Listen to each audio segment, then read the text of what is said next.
All right, hopefully we're up. I hate when it doesn't start, though, on the notification. But hopefully everybody will come in. That was weird, though. I don't know why it did that. I don't even think that was... I think that was a glitch. All right, Roofer, we good? All right, cool, we're up. Is it on the same notification, Roofer? Or did a notification go out? It's all good. I figure anybody that wants to find me, they'll know how to find me. Perfect. Nice. I apologize about that little technical difficulty. They happen every once in a while. All right. So we are here. I'm just going to kind of let some more people kind of get back into the stream, and then I'll kind of give you guys...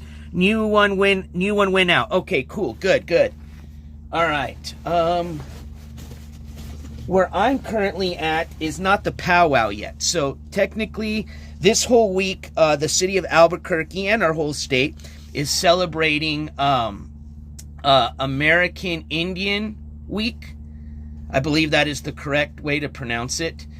And in part of that, there's a lot of things going on here in Albuquerque. So the biggest thing going on is going to be Friday. Starts tomorrow, but technically Friday and Saturday are the two big days. That's going to be the Gathering of the Nations. That's the dubbed right now North America's largest, to this date, powwow. I don't know if some of you ever been to a Native American powwow. Freaking cool. Pretty much you'll see a little bit of what we're going to experience here on Friday. But where we're at is still kind of continuing this celebration, but we are not at the actual Gathering of the Nations powwow. We're actually at the Pueblo Cultural Center, which is here in Albuquerque. It's a kind of an interesting place. I think we'll learn more about it once we get in, but it's technically owned by the 19 pueblos or tribes that surround this area. So technically, it's not just one Pueblo that owns this. It's 19 tribes that I guess have come together and now own this nonprofit facility, which they do a lot of events here. There's a museum here, which depicts and illustrates and talks about, gives you history about those 19 different Pueblos in our state. Because of the powwow going on this week, they've got a lot of cool things going on at this Pueblo Cultural Center. I've never been here before. It's a huge area. As a matter of fact, including the museum and the cultural center, there's a restaurant here that I heard is really good. They own like this gas station next door that we'll walk into. Supposedly they got the cheapest cigarettes in the whole state. Then they own a bunch of cool little, like, I guess, what is it? What's the best way of putting it? I guess, look, we call them like plazas where I'm from, but, you know, pretty much they've got a hotel across the street that they rent or own the building. There's another burger place, a Starbucks, which they own the building and rent to Starbucks. So pretty much this area is being developed by this group that represents the 19 Pueblos, is the best way to put it. All right, so looks like we've given enough time. Looks like everybody that was in the first notification has found the second one. So again, sorry about that technical difficulty. Thank you guys for joining me this morning. Either way, it should be exciting. It should be fun. It's a place where I've never been to. I have been to one of the Gathering of the Nations powwow, but I'm talking like when I was a kid. So it's probably been well over 25 plus years. So I'm looking forward to that. That'll be on Friday. So this is going to be kind of a 3-day IRL event. This kind of kicks off our epic IRL road trip stream, which I kind of broke into 2 weeks. So this is going to be our first week/weekend. Then we're going to take a little week off. Then next weekend, we're going to head off and continue on our epic IRL road trip. So as promised, we're at 160 of our 250 dono goal. That's what gets us going. And here we are. So again, I want to say a big thank you to everybody that has supported our epic road trip dono goal. And let's go.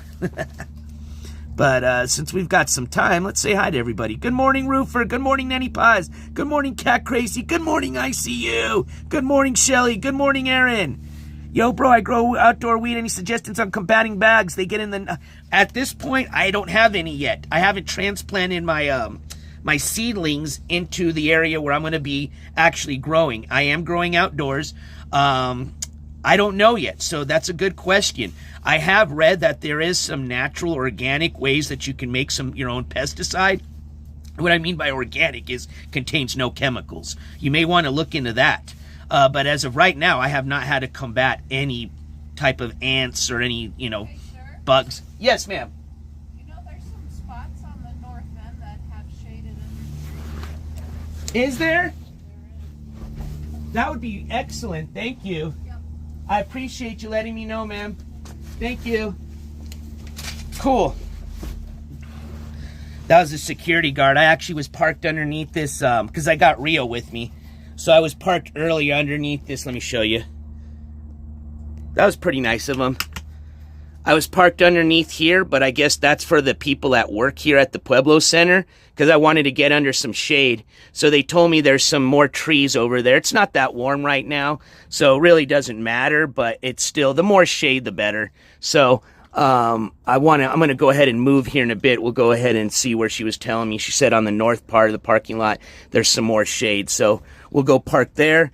We're just going to run into the Pueblo Center for like an hour. We'll come back out, check on Rio, go back in. I might even be able to bring them out to the outside portion where they're going to have a bunch of the, I guess, kind of like a mini version of like what we're going to be experiencing on Friday going on. Like I said, I've never been here. So what up, Sicilian Princess? Well, that was cool. She must be a dog parent herself. Because that's what I told her. I wasn't being argumentative, but I told her the whole reason why I was trying to park underneath here. Because she said, did you not see the signs? And I said, well, I saw the sign, but the reason I parked there was just because I have a dog and, there was some shade, so. Are you on tour? I guess you could call it that, Watchman, for you. Because, we do actually do real IRL, and, when we do these dono goals for these road trips, we do them. So I guess you could call it a tour. What up, Candy Kiss 33? All right. What up, Brandy? Good morning. Good to see all my friends. All right, so as promised, we are good to go. We're just going to go move to that north end and get some better shade for Rio. You guys will get to roll with me in the van for a second, and then we're going to walk down, get our ticket. It is only it's technically $12 for a ticket, but because I am a New Mexico resident, and I'm also a vet, but it's the same price. It's $10 to get in. So, and that's not a bad deal because in addition to the normal stuff that you usually see here on any other day, because this place is open pretty much every day except for holidays, major holidays. Like I said, because they're celebrating a special event this weekend, they've got a lot of other stuff going on, so we're getting more bang for the buck, as they say. All right, trying to figure out a good way to put you guys here. All right, you are mounted. Hang tight. We're just gonna go park, and then we're gonna get down and roll. Check out this place.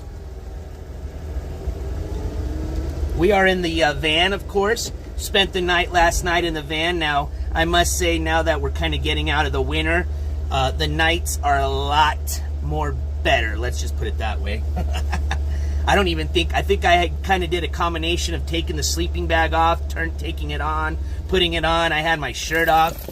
So it wasn't a bad night. At least it wasn't cold, is what I'm trying to say. All right. Rio, you ready to move? Let's go. He's got to back this van up slowly. Man, this place is starting to get busy. I see there's these people in front of us. You guys won't be able to see them, but there's some, looks like some of the dancers. Actually, let me see if I switch you guys forward. No, you guys won't be able to see them.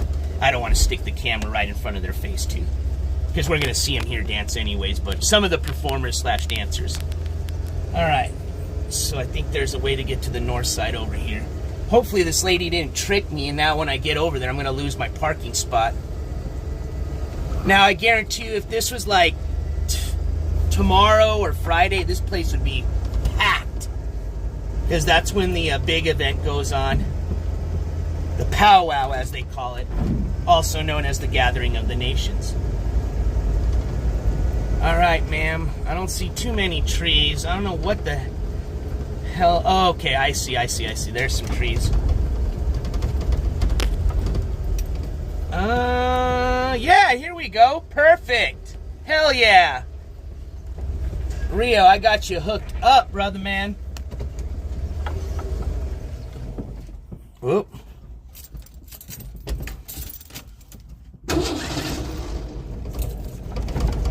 Whoa. Come on, baby. There we go. Don't let me down. Sometimes you got to give it a little gas, flutter it a bit when you go into reverse. All right. What up, Risa? Rio, you got some shade, buddy. Actually, I might even just back into this bad boy. Yeah, let's back into here. That way you got more shade where you're going to be laying down at. And it'll be a lot easier to get out. La la la la la la la.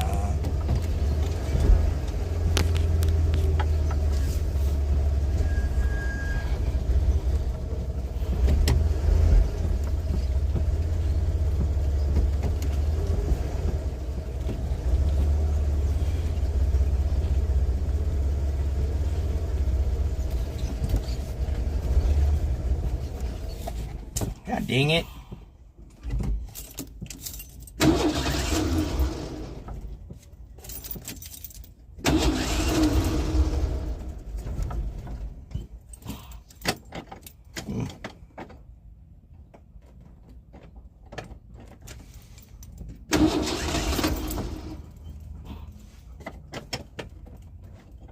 Oh. I know what happened.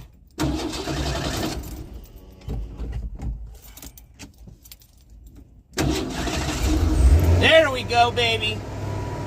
No, we're good. I have 2 fuel tanks here, and I was switched onto the other fuel tank. It's a long story, and I finally cleared all the fuel out of that fuel tank, so I had to switch to my other one. I was wondering when I was going to clear out that other fuel tank. My God. Because for that fuel tank, the gauge doesn't work. So I kind of got a guess on it. And I'm glad that I ran out right here and not in the middle, not while I was driving.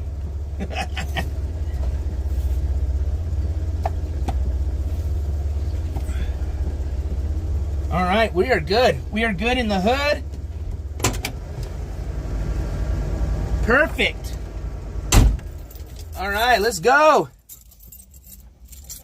But I'm going to tell you what, my next step where it's going to get a little bit hard now is I'm getting to the step where I've got to now start to determine which of my plants are females and males, toss the males, and then we're going to transplant the females only. So that's my next step. I'll probably start transplanting in like a week and a half. I planted seeds that I germinated in, some in their own separate cups with some really good, seedling soil. And then I planted some just directly into the ground. And both of them have sprouted. The ones in the cups with the specific soil for sprouting, those are actually sprouted a lot nicer. So you can tell those are getting some of the nutrients that soil comes with versus me just putting them in the dirt. But either way, we did prove that you can just stick them directly into the dirt, at least in New Mexico or southern New Mexico. Add a little water and they'll sprout. What up, Zen? Good to see you. What up, Trevor? What up, Steph? They are, Steph. See, so you've been to one. Wait till we get to Friday. Friday's going to be fucking crazy. I might even have to wear earplugs. You guys might even have to lower the volume because it's going to get nuts. So this might be like a little taster, as they say, to Friday. Friday's the day I'm really looking forward to, but it should be pretty cool today. Like I said, we're just going to walk around this whole area, see what they got. We'll check out the museum. We'll check out the area where they're going to be performing. This isn't even the actual area where they're doing the powwow at. That's going to be at the Tingley Coliseum, a much larger coliseum. Like I said, this is literally the largest powwow in North America. They have powwows all year round, everywhere in the United States, but this is like the Super Bowl of powwows that they have here in Albuquerque. So It's going to be huge. There's people that come from all over the world, all over the United States. It's kind of like the balloon fiesta for Albuquerque, you know. So it's obviously a different event, but it's that big of an event where, like, you know, all your hotels get booked.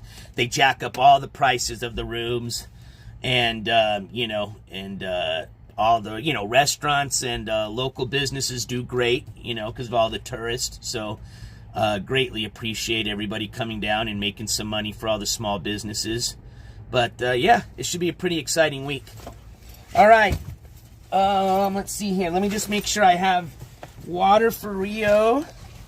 Oh yeah, it's much cooler over here. I can feel it. Nice. All right, Rio, so let's put some more water in your bowl.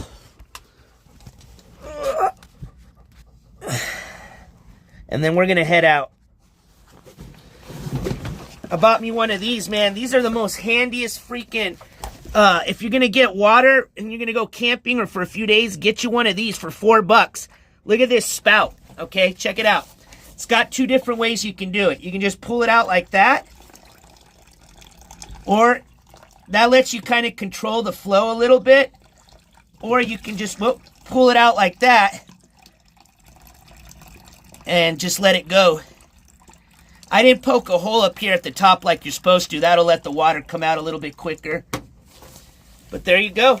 This is really nice, especially for washing your hands and taking like half-ass showers. All right, Rio, you got water. Let's take your leash off you. Windows are cracked and open. I'm going to take my big bag with all my electronics in it. Your job is to... Oh, wait, I guess we could take the laptop with me.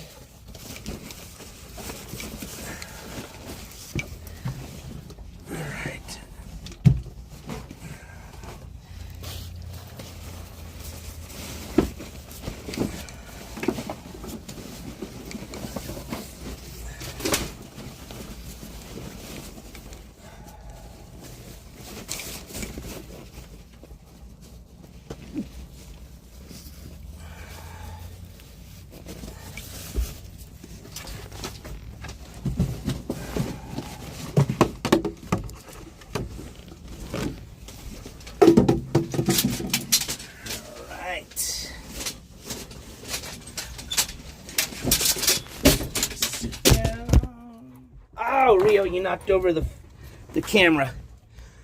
All right, there we go.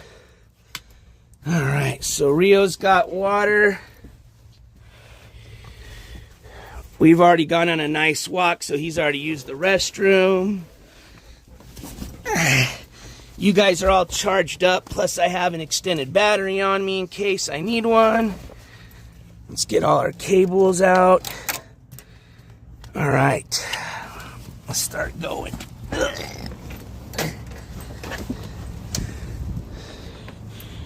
Oh, and then for Friday, because we'll probably be at the powwow for a few hours, Rio, I have a friend up here that I'm going to probably see if they can watch him at their place. Like I said, the weather's still fine where he'll be all right if I left him in the van, but I think he'll be better if I left him at my friend's place. That way we can stay longer. But here, we're only going to be here for an hour, hour and a half. Like I said, we can run out and check up on Rio. All right, so let's go. Got my cable.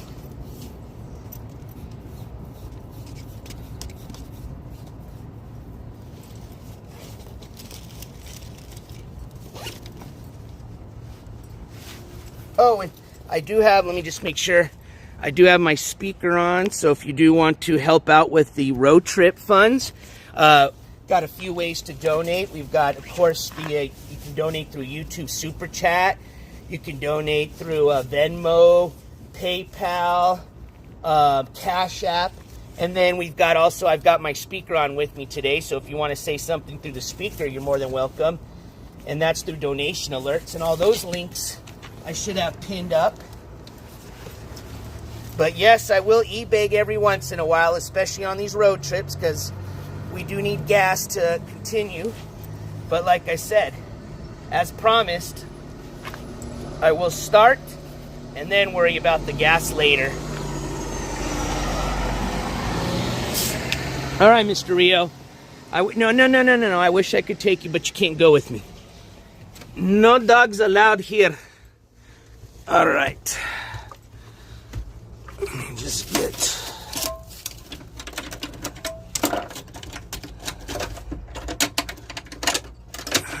Yes. Oh, Rio's a good vanguard dog. He knows his job. All right, Rio. I'm entrusting you with the guarding of the van. Do a great job, as always. We'll see you here in a bit. And you will be rewarded kindly at the gas station. All right. Love you. Roofer, thank you so much. Roofer with the $10 super chat that says gas funds. Rio, can I get a, I'm gonna try to train Rio on a gabble slam. Let's see when we can start now. Rio, sit. Sit. All right, can I get a gabble slam? Gabble slam. Gabble slam.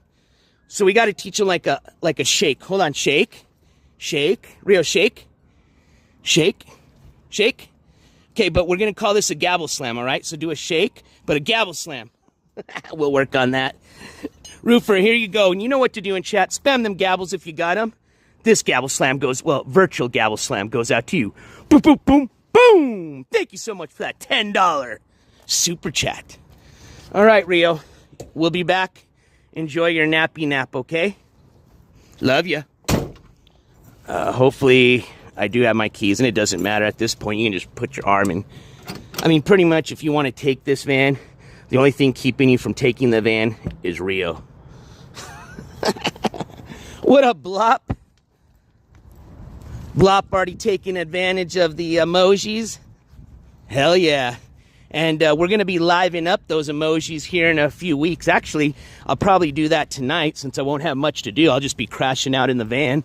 And we'll have some spicy, fresh emojis, as they say, for the powwow that you guys can spam. All right, so like I said, I've never been here before. Let me just make sure I got everything. I got my bag. I got you guys. We locked the van, I think, for the most part. Oh, let me just make sure the sliding door is locked. That's the most important one.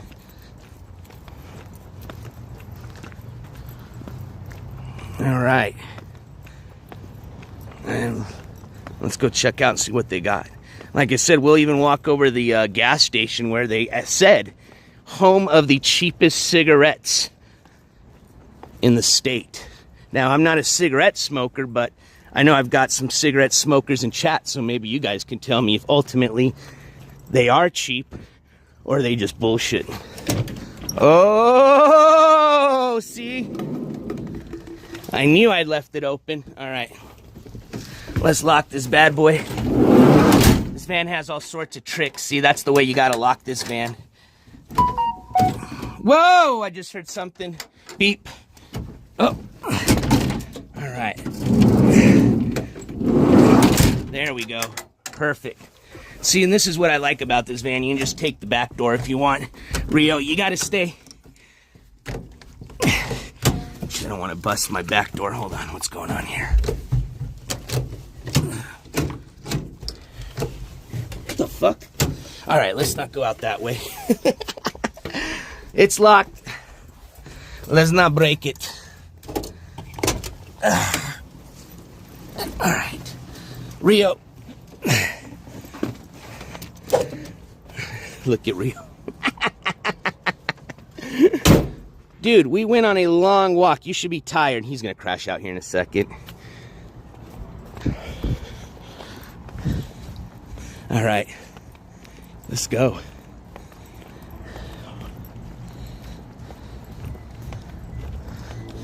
$11.50. Well, I'm glad to hear that, ICU. Hey, thank you so much. Hold on here.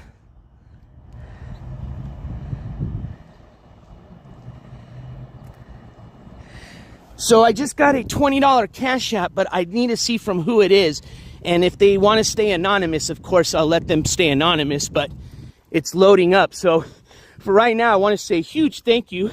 If you want to already say who you are in chat, go ahead.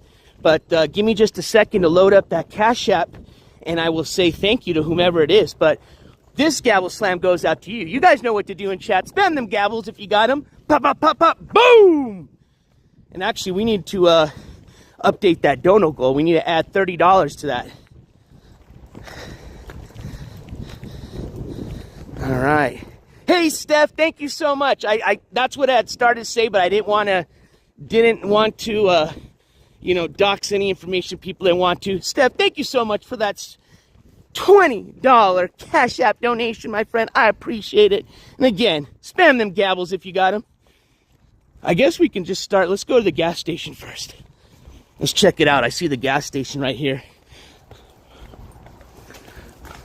Damn, see, this place is starting to get crowded. I'm glad we came here at this time. Marblos, hey, that's not too bad, I think, because Marblos are usually the most expensive ones, right? So I heard 11, 7. Let's see what they got the Marblos here for. And then we'll see what they've got as their cheapest cigarette. But this building looks amazing. And like I said, not only do they own the building, they own this whole kind of like area that they've started to develop. So as part of the development, they've got a motel now. They've got this pretty, like I said, we'll walk in here and check out this pretty big ass gas station / liquor store / tobacco store. They rent out these buildings here, these Adobe style buildings where the Starbucks is at. There's this place called Laguna Burger. I've been to there, really good burgers. The Pueblo Center's right here. They've got their own restaurant here, which is like one of the best as far as Indian food or Native American food. It's one of the best restaurants for that specifically. Got a monument. Let's see here. Panana was raised at the Pueblo of Jemez by his great-grandparents, who instilled him in the values and knowledge of their Jemez way of life. His artwork, okay, so he's the artist, dedicated to all American Indian veterans who served in the armed forces. Cool. So what did he make this out of? Let's see.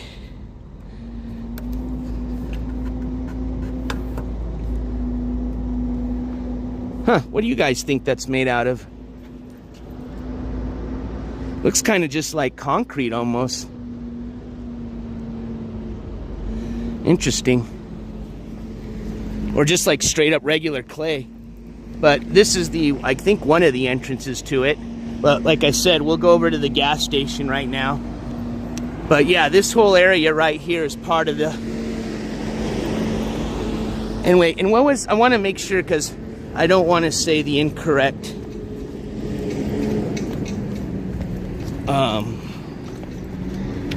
let's see, verbiage here. So it is American Indians. Okay, American Indian. Okay. Because see, I guess now people with you got the country of India, which people refer to themselves as Indians over there. So it's now to clear the confusion up. I think is now why it is now phrased instead of, what did I just say before? Gosh, I already had a brain fart. Stucco. That makes sense. We got a lot of stucco here in Adobe. All right, let's go see how cheap these cigs are. Thank you. Thank you, thank you. Cigarettes. Cigarettes. All right. Ah, here we go. Alcohol department. Unlimited tobacco shop. Hell yeah. What the fuck is this? Oh, this is for all the pipers. People that smoke pipe tobacco. Well, they weren't kidding. This is just your pipe tobacco stop right here. Damn, they got all sorts of cool stuff. What's this? Makes king size. Ooh. We don't have to make tobacco cigarettes. We can make other cigarettes. Only 20 bucks? How much they want for this? Top-O-Matic. I think it's just 20 bucks. That's not bad. See the Lakers get their ass kicked by Golden State? A rolling machine. Check Pall Mall price. I will, roofer. Tar bar. For smokers who can't quit or don't want to, keep your flavor. Disposable filters. What is this? Oh, it's a filter for your, I see. for your cigarettes. What the fuck is this? A gambler. I know. You know what? I'm curious why pipes aren't as used as much. Why people? I mean, they got some little pipes here. We can always try some pipe tobacco out. What's this bad boy? A cigarette machine. Ooh, here's a smaller one. The Gambler. I guess this makes you 100 millimeter cigarettes. Huh. Man, they've got all sorts of stuff I've never seen before. Oh yeah, here's some more cigarette machines. Huh, I might have to look into that. These are the ones I've seen before. I've seen these bad boys, but I've never seen an actual cigarette machine. Yeah, my grandpa used to smoke a pipe. As a matter of fact, I can already, just talking about it, I can already kind of smell the smell. It reminds me of it. Oh man, I bet you they've got all sorts of blunt wraps here. See, here you go, Ski Mask. Get you a 15 count box for $17.99 instead of wasting your time and walking back and forth or bothering your only friend or whatever you want to call her for a ride just so you can get you one blunt at a time. Makes no sense. All right, what else do we got? 8 aluminum bottles, 16 ounces to go. All right, we've got some chew for all my dippers. All right, let's go ask about cigarettes. Ooh, let's look at some of the blunt wraps. Usually these are behind the counter, so I don't have my glasses, so I can't see them very well.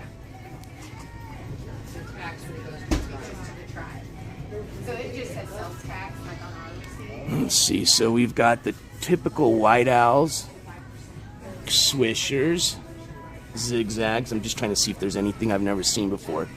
The Backwoods. Never used a backwood before. I know those were pretty popular for a while. Everybody was rolling with backwoods. But I'm not a fan of the paper. I would find that a little bit hard to roll because it's kind of that leaf paper, right? Look at even Swisher Sweet's got their own leaf. Backwoods gang. See, I know there's a lot of... Oh, here's the Dutches. I don't see those a lot. But I know the Dutches are really popular. The minis. I like these ones here. These are what I use really pretty much to roll me a little mini blunts here. The little cigarillos.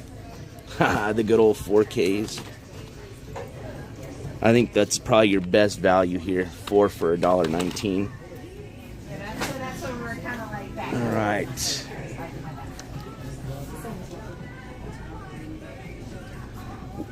These are not cigarettes. These are filtered cigars, but there you go. You can get some for $1.69 a pack. Black and Miles for 99 cents. And we'll ask this gentleman. Okay, so you said Pall Malls, and then we'll ask for Marlboros.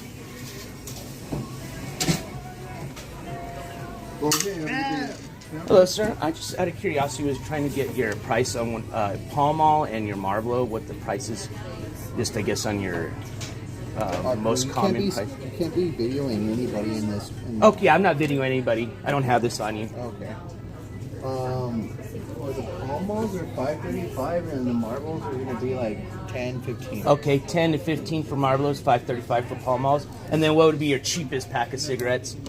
They're the Sky Dancers are $3.90. $3.99? Yeah. For Sky Dancer? Okay, Sky Dancer, $3.90. Cool. Thank you. I appreciate that. You have a good day. So there you go. $3.90 is your cheapest Sky Dancer. Pall Malls were $5, and then Marlboros 10 to 15. Ooh, zigzags. Oh, cool. Look at, they even got the Zig cones here. I've never seen those like that. That's cool. I haven't seen one of these. Man, they've got all sorts of zigzags. The hemp, unbleached. The cones, these look cool. I've never seen these ones here. The cut corners. Ultra thin cones. These are the ones I remember right here, man. These were the ones we had in high school. $5 for Pall Mall's a good price. Well, there you go. I guess they weren't lying. I like these here. Let's see. So what type of cones do we have? Unbleached. So I heard unbleached is better. Then they got ultra thin. Oh, and then these are just bigger. Interesting. How are you?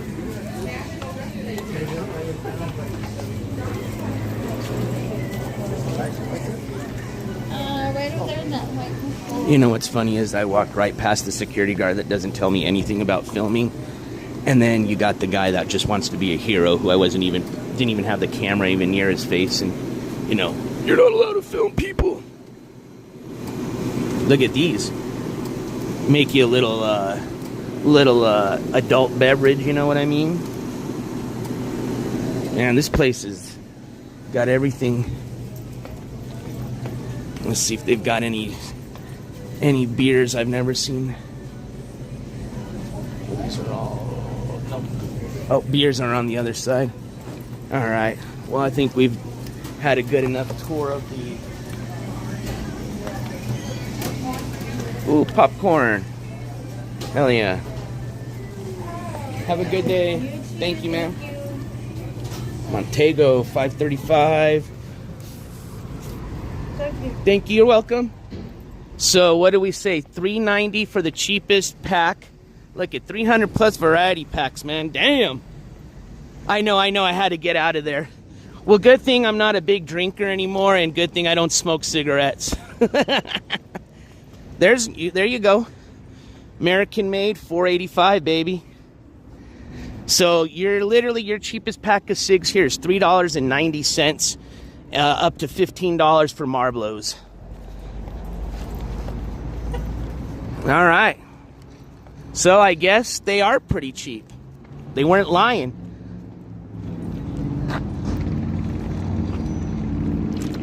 All right. Let's go in and check out this place. I kind of want to just go and see if we can go access the outside part first, where all the entertainers are going to be at, and then kind of work our way inside. Let's see here. If you are looking for the Pueblo store or the Pueblo kitchen, please use our other entrance. Let's go look at these really quick. Then we'll go check out the other stuff. Let's go look at the Pueblo kitchen and the Pueblo store.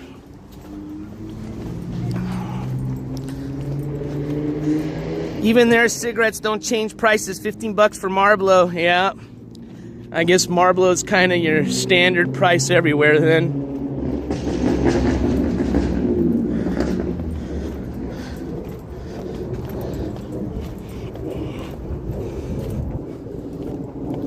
I love the building here. It's a beautiful building.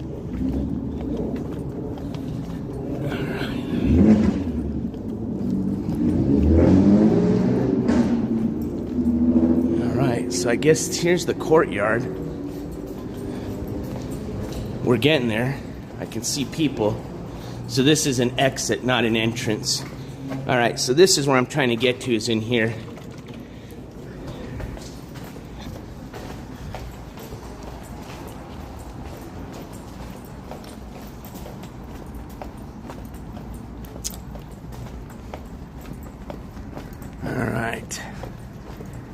Oh, and there's also a really cool rock store here that we're going to go to, assuming we still have battery. I guarantee you they're going to have a dispensary here. No way you're not going to have a dispensary also out here. All right, so this is the Indian Pueblo Cultural Center. This is the kitchen and the Pueblo store.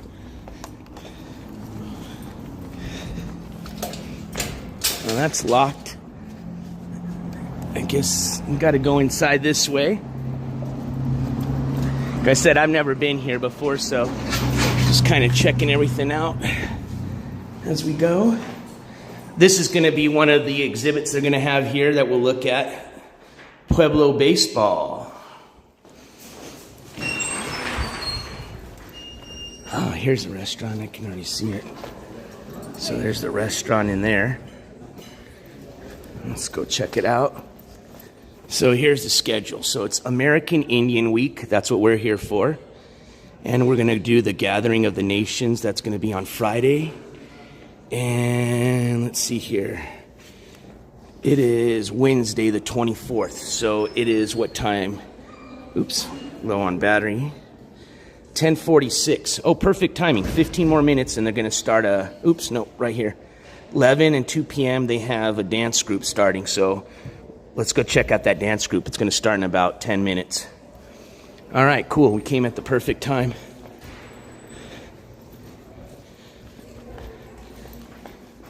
Meeting rooms are upstairs. Oh, this is nice. So it looks like it's a 2-story building.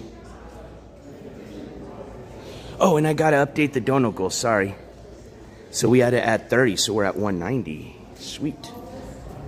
Again, thank you guys so much. I appreciate it. Everybody that's helped with this epic road trip dono goal.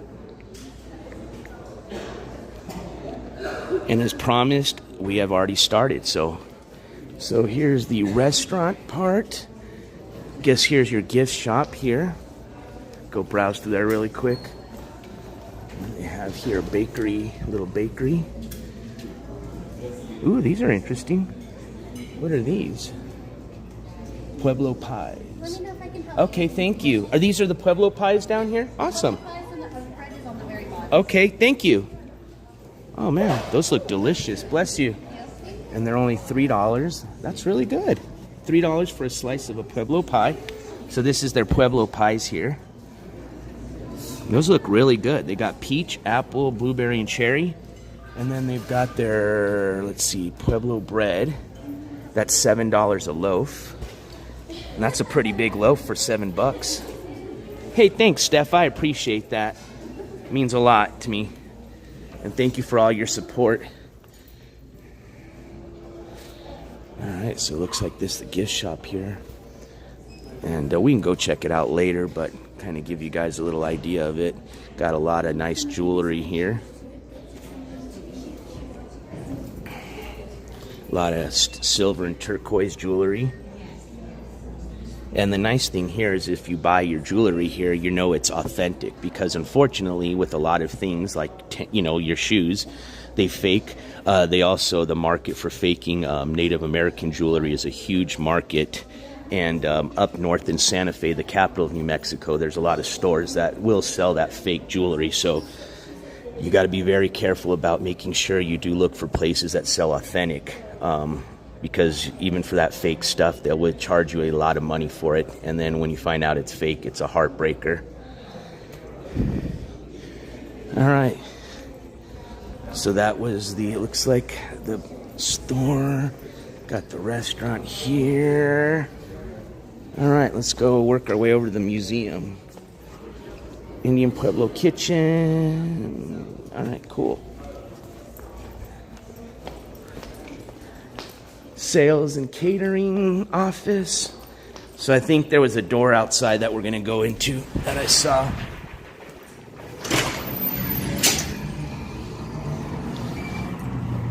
I think that's this big entrance over here. What is this? Oh, they got drop boxes now for Amazon boxes. Yeah, that's a good idea.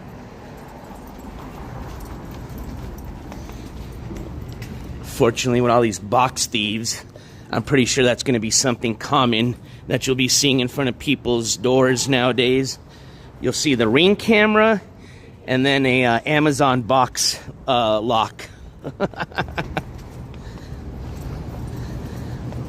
We need stickers. Oh, guess what came in yesterday? That just reminded me, Sunshinery. Yesterday, the buttons came in. And I'm all bummed because I'm up here in Albuquerque, so I can't see them or show them to you guys yet. But hopefully I'll be back to Cruces on Saturday or Friday evening. And I will be able to show you guys the buttons. And then we'll get started on that fundraiser, which I'm really looking forward to. Like I said, all 100% of the profits from those sales will go into whatever nonprofit that we decide on to help for this quarter of the year. And then once we sell out of all the buttons, the next thing I think I'm going to do for merch is going to be an NJCourts TV bucket hat. And then after the bucket hat, I think the next bit of merch I'll release will be the shirts finally. I got a good price for them, and all I have to do is order a minimum of 10 at a time to get that price. And I've already had someone wear the shirt. They seem to say the quality is great. The picture came out good on it. So yeah, that should be the third thing that I'll put out as far as our nonprofit for merch thing that we're doing, project, excuse me. Yeah, you're welcome. All right, so we're gonna go on inside. Holy shit. Okay, cool. All right, we are in the right spot, so we're gonna go ahead and pay our admission so that we can go check out everything here.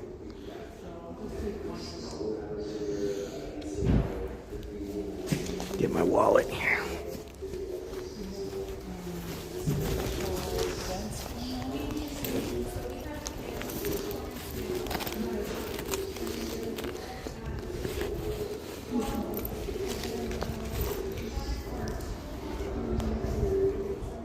What time is it? I don't want to miss that. Okay, cool. We got 8 minutes.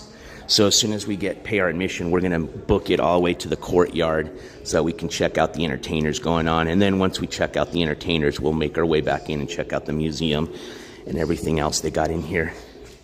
And then, like I said, once we're done here, we'll walk across the street and go check out all the other things they have, including a really cool rock and fossil store. If you're into gems, rocks, fossils, it's supposed to be, I think, the biggest gem and rock and fossil store in the whole state of New Mexico. So me personally being a big rock collector, I'm looking forward to that.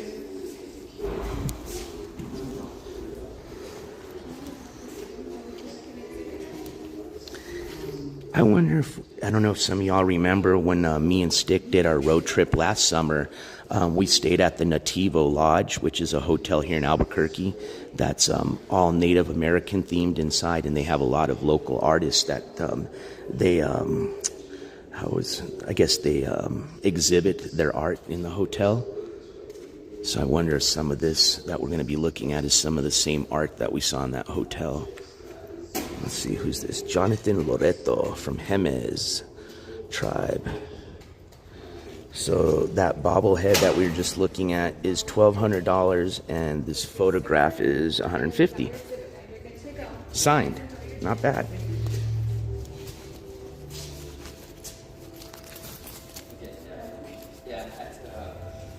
Get my ID here. Hello. Is this where we get our admission for the whole Pueblo Center? Awesome. I saw that you guys have a special for New Mexico residents. Yes, we do. Cool. It's going to be $10. Okay. We're paying cash or card. I'm going to be on my card today. The amount should be popping up here shortly. Okay.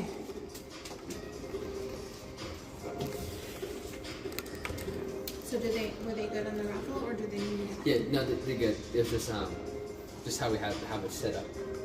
On the table? They were sure about it. I don't know. Would you like a copy of your receipt? Yes, please, if you don't mind. Thank you. I like your hat. Thank you. I appreciate that. Here's that copy of Thank the you. receipt. And here's also your admission sticker. Okay. Hey, thank you. You're welcome. Oh, I love stickers. That's awesome. Just made my day. Would you like one just as Please, a souvenir? please. Thank you. I appreciate that. Thank you all. Just put one on your shirt just so they know that. Okay. Okay. Thank you. I'll do that right now before I forget. There's dance performances that are starting now. Okay. Cool. That's where I was going to run out to right now. So Yeah. thank you for reminding me. They should be making announcements right now. Awesome. And that we just go straight out this way? Yes. Okay, sweet. So, yes. What's I saying? Oh yeah, raffle. So we Got this in so we were here. able to at first Show my Saturday. audience. Look at, so I have to wear one, but they gave me an extra sticker there. So The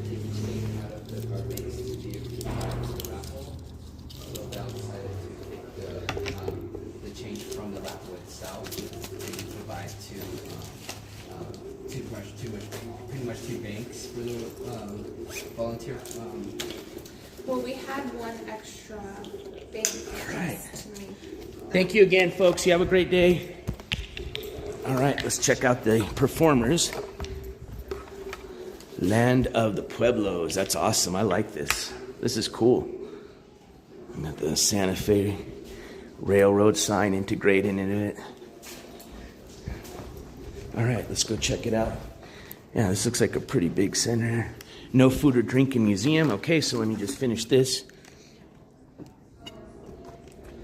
Oh, the museum's that way. Whoops. Yeah, congratulations to everybody, because I know that is a really hard thing to do. I've never been a smoker in tobacco.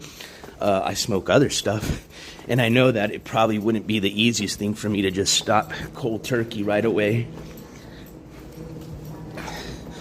So congratulations on those that have. $1, one raffle ticket. That's all it takes, right? Pick it out, and you're a big winner. All right. So we're out here in the courtyard. Please check out our courtyard. My brothers and sisters are in the courtyard. The artisans, please stop by, talk, check out their beautiful artwork. I'm so proud of them. It's all gorgeous. Also inside, we have in our east lobby, we have our Indian Pueblo kitchen. If you haven't been there yet, let's get a good place where there's some shade. Our wonderful chef is Josh Aragon from the Pueblo of Laguna. And one day I asked Josh, what is it? Why is your food so good? I couldn't stop eating it. And he told me a secret. He was very serious about this. He said, when I cook, he said, everybody whoever's back there cooking, they have to be happy.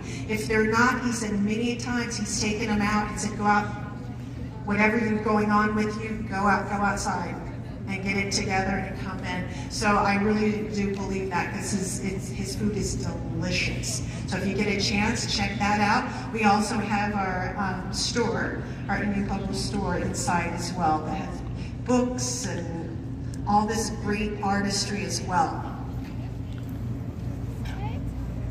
So we will have our Rydell Largo, the May dance group coming up. They're going to be dancing at 11 and at 2. And then we're going to have at 12, 2 more minutes. 12 and 3, we're going to have Sky City Buffalo Ram dancers from the Pueblo of Acoma. So you all are in for a really, really big treat. I really appreciate you all coming here. We're very, very grateful that you all chose the Indian Pueblo Cultural Center, as we like to call it, the gateway to the 19 Pueblos. We appreciate you all coming here, and we're very, very grateful that you chose the Indian Pueblo Cultural Center to come visit. And along with American Indian Week this week, we are going to have the closing of American Indian Week Sunday, April 28th. Where it's all dedicated to Cree Nation. They're going to be here from 12 to 3. It's going to be packed. It's going to be loads of fun.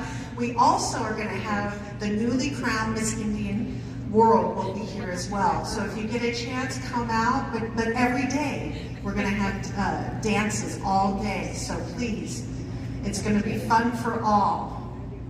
So we really appreciate you all coming. All right. I'm just going to go around here and just introduce you guys to a couple of my brothers and sisters out here, the artisans. I'll have them introduce themselves and where they're from. My grandfather and grandma both smoked, so I remember as a grandkid, that was the first thing I always smelt when I went in their house. Awesome. Oh, awesome. It's just weird because my dad never smoked. So like my grandfather and grandma smoked, but none of my uncles and aunts, my aunt did smoke, but none of my uncles smoked. Thank you, Bill. And then I don't smoke because usually they say it skips a generation, but I'm gonna go around. Yeah, no, me and my dad have never been into smoking cigarettes, but my grandfather like she's shy, did. But she's not. My sister over here, Veronica's not shy. Good morning. Welcome everyone. All right, we're just patiently waiting for these dancers to come out. Let's see what they got going on here at the Indian Pueblo Cultural Center. And then after we see what's going on with this, we're going to make our way into the museum and check out all the other exhibits. They got a combination of like a museum, an art exhibit, all sorts of stuff. So we'll check it out. Like I said, plenty of stuff to walk around and interact with. So it should be a fun and exciting IRL stream. Again, thank you guys for Hello, joining my me name today. is Carol. I'm from Oquillo, which is north of Ooh, let me Santa get you Fe. guys on the battery. We are also known as San Juan Pueblo, and I'm one of the leaders from there. Thank you. Enjoy your day. So again, just giving you all a little taste of, if you haven't had the chance to do it already, once the dance is over, well, we have another dance coming up, but they're going to be here all day, so please check everyone out. We really appreciate it.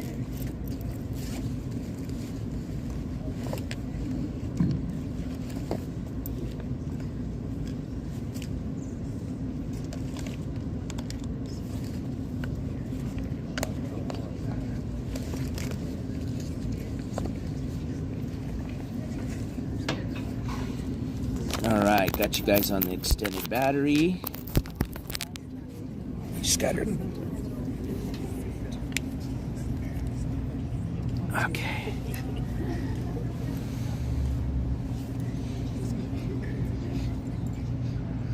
All right. Good morning. How are you guys? Right, Coke, what up, dude? Well, it's another beautiful day. Always glad to be back here at the Indian Pueblo Culture Center. My name is Raidel Largo.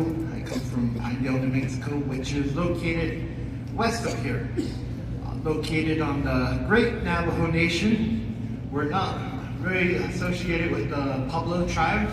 We are its own separate nation. But we are very honored and very glad to be here. Every year, I've been coming here for the past about 5 years. Very welcome to have the Pueblo Culture Center welcome our Navajo people and also my Mescalero Apache tribe as well. How I formally introduce myself is Yat-E, meaning hello. Yat-E she'e ya Raidel Largo dachijne. Adon na enishnigi ya dkuma enishniro sisna jini bashichin desklani edashichedo nashkalas sisna edashinaliden. Aro shnanishgi ya balka nishniro aro gika ashet eke ad nejin aro bed nejbe egon edashish.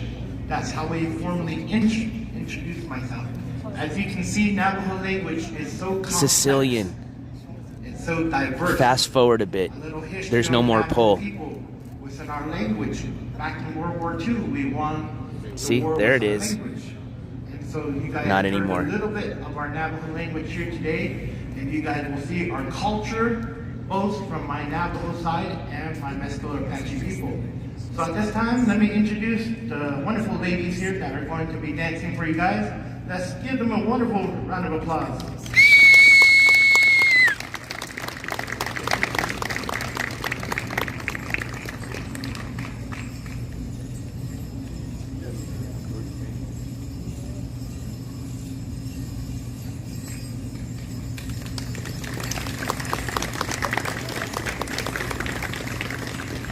Then what are you doing here, Slick X? And see, I do have a job. I just don't tell you weirdos like you, Slick X, what I do. Because it's none of your business. The way I always start off my shows, we usually sing our songs from my fraternal side, my Mescalero Apache side. These songs are asking Mother Earth, Father Sky to come down, bless these grounds for these wonderful girls can do what they do. I myself been doing this for over 15 years now. These girls have been all over the United States. Last year they went to New York City. Last month they went to Florida. So they're sharing our culture, our traditions with many people around the world. So I hope you guys enjoy. After the performance, you guys will get a chance to meet these wonderful ladies, ask them some questions, and you guys will get a chance to meet them here in a bit.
that was how we opened up our show within our culture and within our tradition.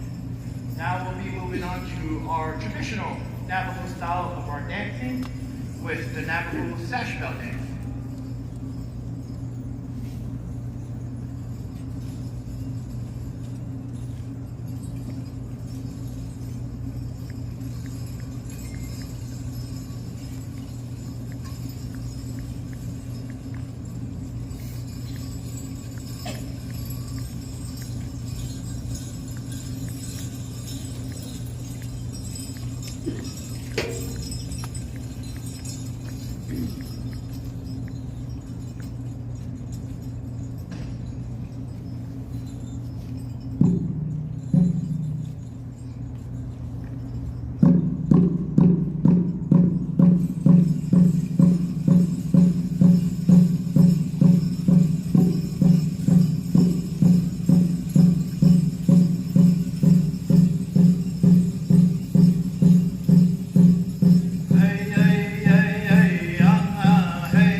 That was really cool.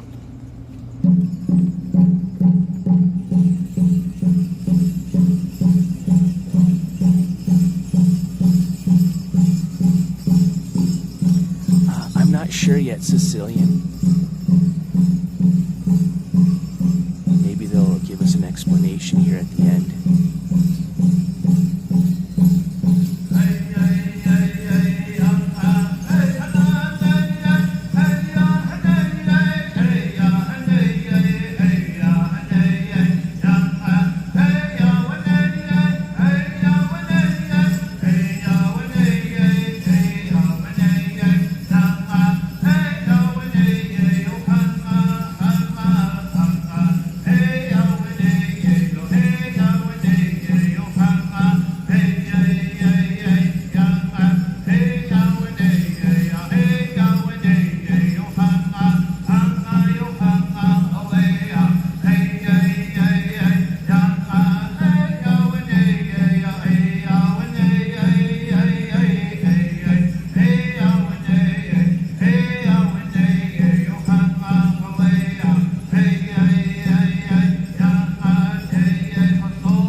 Yeah,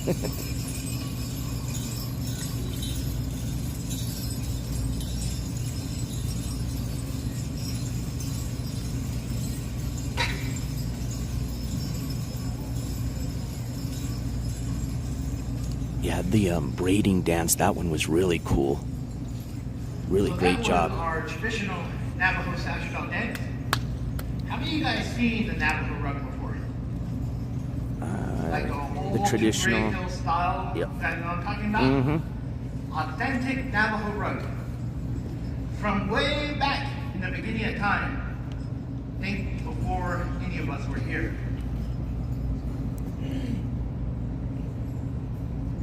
The story goes along with these sash belt dance and the rug dance.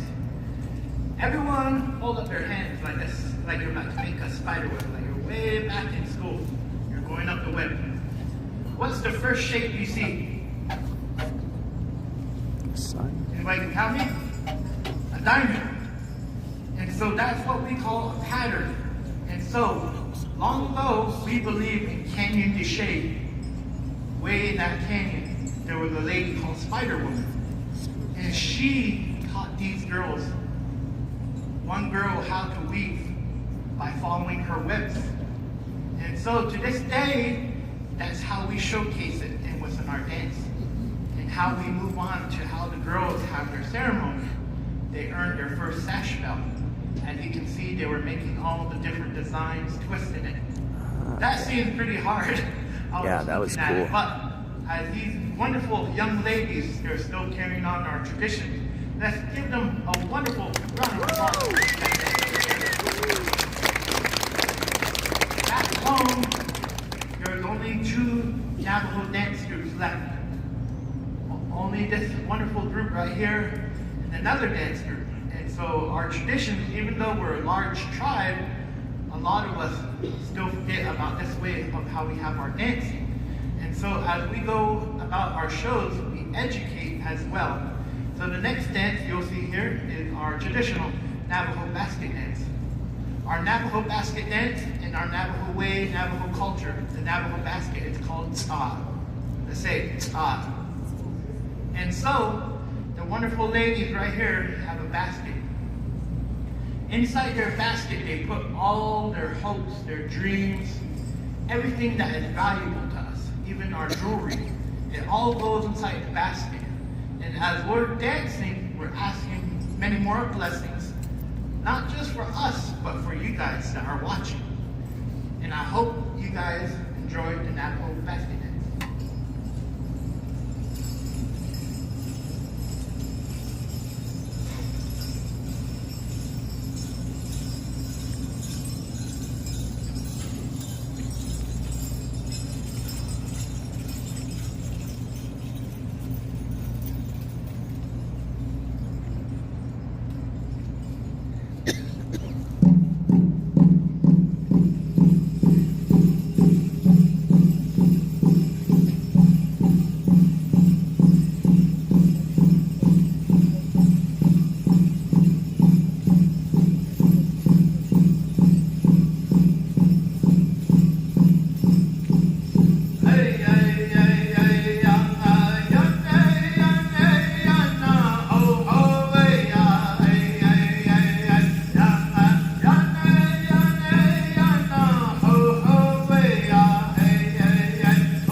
right, so I came inside really quick just because I want to start going into the museum before everybody starts coming out from here, because once they get done, everybody's going to come swarming in to go inside. So I think we got a good sample of watching the dancers dance. Very impressive.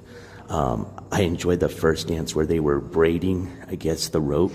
That seemed pretty, I could just see myself running into a person easily, let's just put it that way.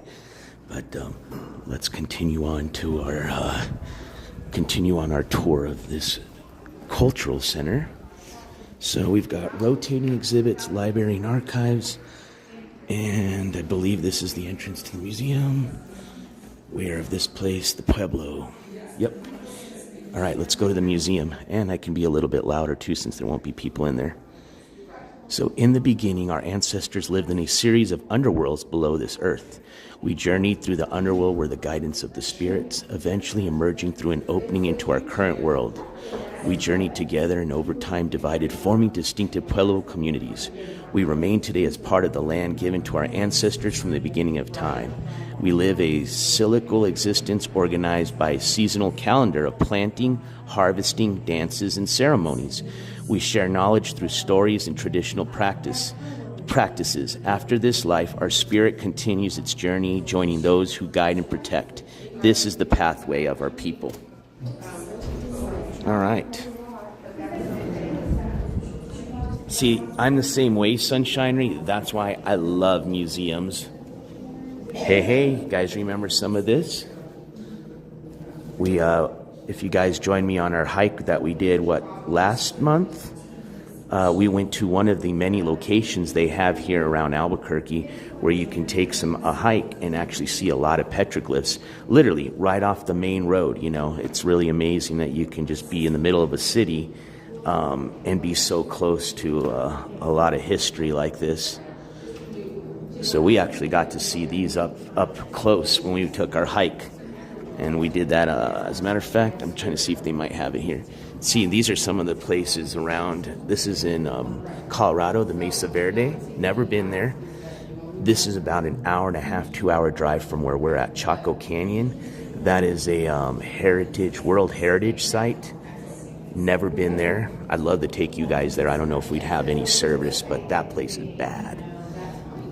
Mount Taylor, never been. The Bandelier Kiva, the Cliff Dwellings, and we're near here, the Sandia Mountains.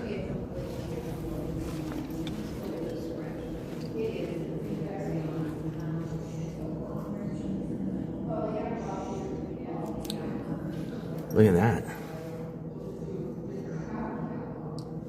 That's a canteen.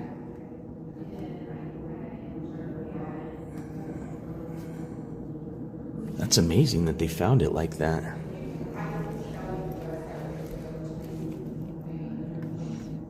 I wonder if these are actually like archaeological pieces.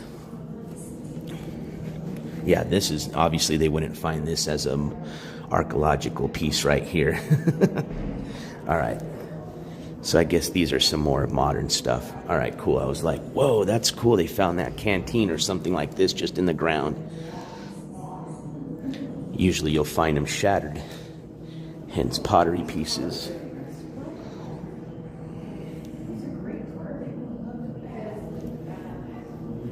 Ooh, the sun dagger. Ooh, this is cool. Ooh, remember we saw some of these spiral shapes when we went on that hike. So let's see what it means. Because remember we were thinking it was like a star map, but it looks like it's called the sun dagger. So on top of Fajada Butte, 3 large slabs of rock fell away from an upper cliff and came to rest in a vertical position.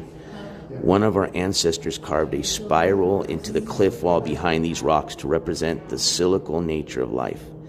When light passes through the narrow space between the rocks, it projects a knife-like shape known as the sun dagger onto this spiral. At midday during the summer solstice, the sun dagger descends vertically through the center of the spiral. The sun dagger also marks the spring and fall equinoxes equinoxes, and the winter solstice, representing the important seasonal movements of the Earth. The dagger is also thought to have traced the 18.6-year lunar cycle. Well, we'll have to go back to that hike and see if we notice the sun reflecting onto those rocks that we saw these sun circles on. But it looks like they may possibly be, if you see this as a petroglyph, it may have at once been used as a way to determine the different seasons: winter, spring, summer, and fall.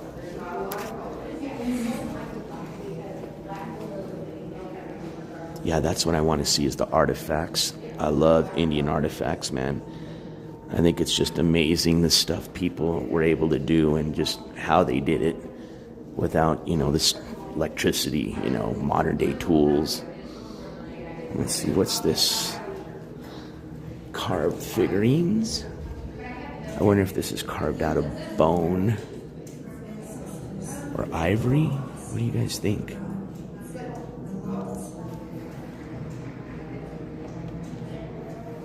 Oh, that's cool right there. Look at that one, Roofer. The fish. Oh, that's like an otter, a river otter.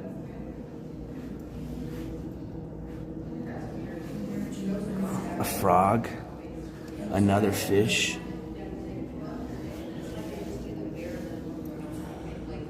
A bat, I like that one right there. Turtles. Even they got a little skunk. I wonder what these are carved out of. I think I can see some wood. There's a buffalo. Let's see. Fetishes. Oh, okay, that's what they are. So what we were just looking at are called sacred fetishes. Fetishes. Fetishes are an important part of Pueblo culture. They guide hunters in harvesting game, protect individuals and communities, ensure abundance and fertility, and bring rain and bountiful crops. They also play an important role in healing ceremonies. Specific fetish animals are associated with each of the 6 directions. Eagle represents sky or zenith. Mole represents the earth below. Mountain lion represents north. Badger represents south. Wolf represents east. Bear represents west. Some societies and clans also utilize particular fetishes for healing and guidance. Considered sacred objects, fetishes can be worn, carried, or kept in a special place.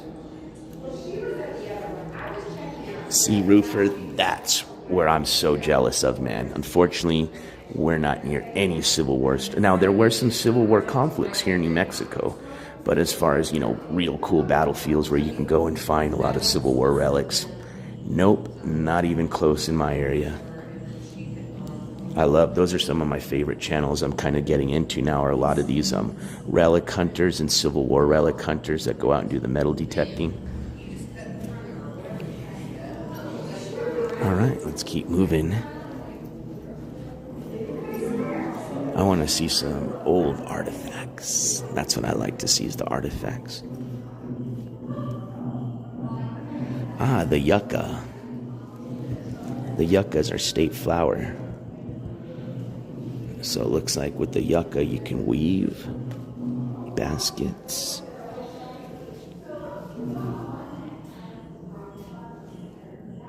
Oh, they did find that one. They found that in Chaco Canyon. So that big old jar, they did find that as a whole piece. Let me see, 2 stone axes. Let's see. Corrugated utilitarian jar. That's corrugated. So yeah, that one right there is an artifact. Oh, look at the stone axe. Look at the axes. All right. Those stone axes are awesome. What do we got here? Many clay deposits in northern Pueblos contain significant amounts of mica, and this material is used to make cookware. Ah, okay. Oops. Let me fix that.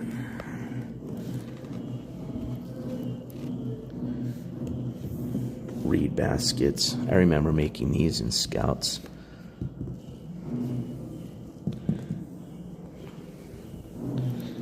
good old cotton. So you go from that to that. Exactly. Everything by hand.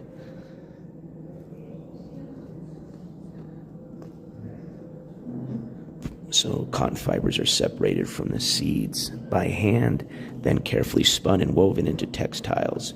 Because the process is so painstaking, we only use hand-woven cotton garments for important ceremonial attire.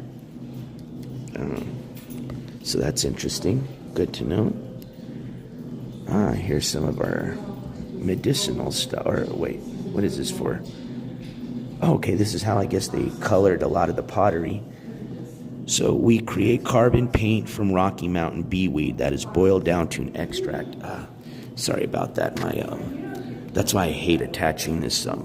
I'm using a 10-foot power cable, and it's too heavy for the gimbal, so it kind of sometimes offsets it a bit. So sorry about that. There we go.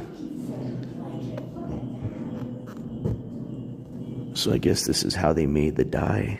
Okay, yeah. So I guess from this you could dye green, gray, and a little tannish. That's what I thought this was, roofer.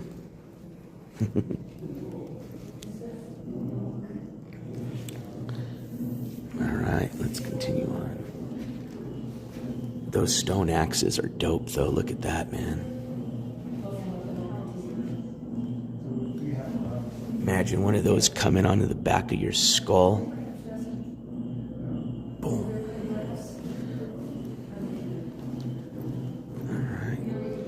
See, look at, and they say you can't grow in the desert. Well, the Native Americans figured out how to do it.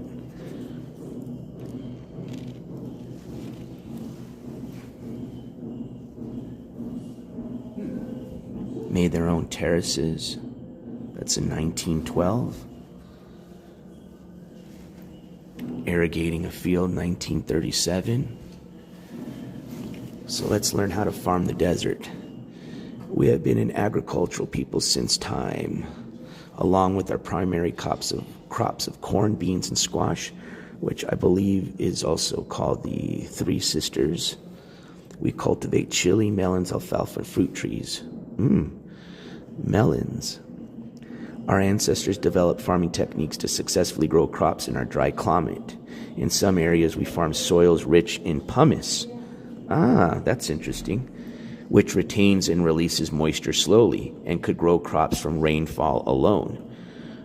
There you go. Okay, so if you can find soil that's rich in pumice, there you go.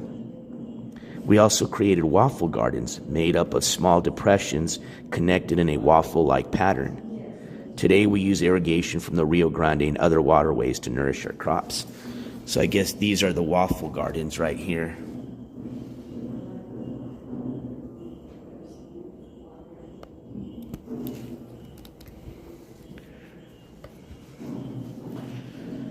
I guess these were a digging stick. That's it, man. That's all you needed back in the days.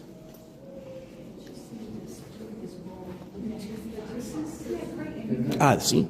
That's what I was just talking about right now, the Three Sisters. And you guys know about that, right? So the reason I don't know the exact reason, I guess we'll learn right here. But the reason why they grow these crops together, they call them the Three Sisters. So it's squash, beans, and corn, and I'll tell you why. So it has to do with, they're telling you the story of it, but pretty much what it means is it's like, so what is it? The corn grows, and that helps shade the squash, and then the squash grows and I think helps with the beans.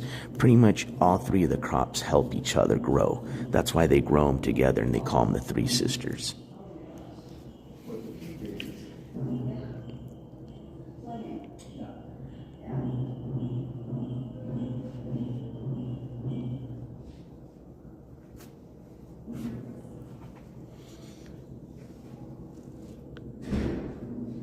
It's a squash jar.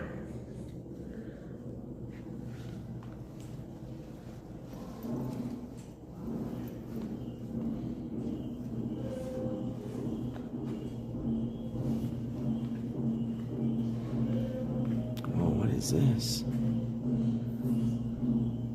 Oh wow, look at that. That's interesting. This is a woven turkey feather blanket.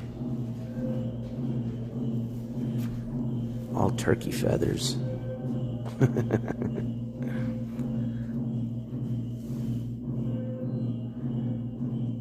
Dude, that thing is wild.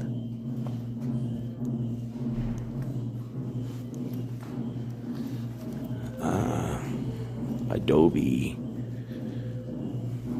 This is what I'm going to hopefully be building my little home with here pretty soon.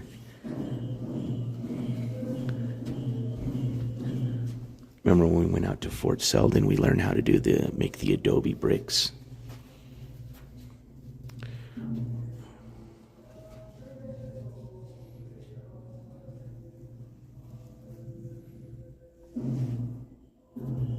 Excuse me, I'm sorry. And that's why I want to use adobe right here. Warm nights, cool days. Adobe is an ideal building material for our hot desert climate. Adobe bricks are made from mud and straw and are baked in the sun. To form a structure, adobe bricks are stacked with earth and mortar.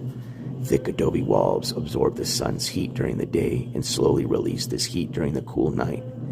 Because no trees must be cut down and no materials mined to make it, adobe requires less energy than other building materials and is truly green, sustainable desert construction material.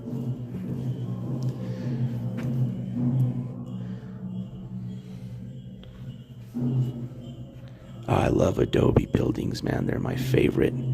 Look how, that's it right here. Look how thick these bricks are. So imagine just how solid your building is. It's almost a foot of adobe, or it is a foot.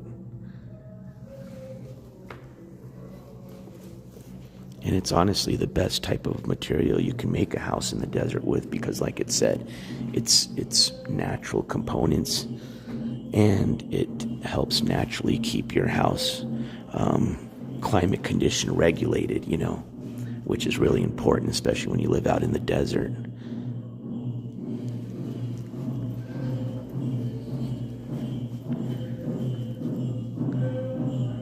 Here you go. See, here's how they finished up their pots. So I guess this was their version of like what they call those.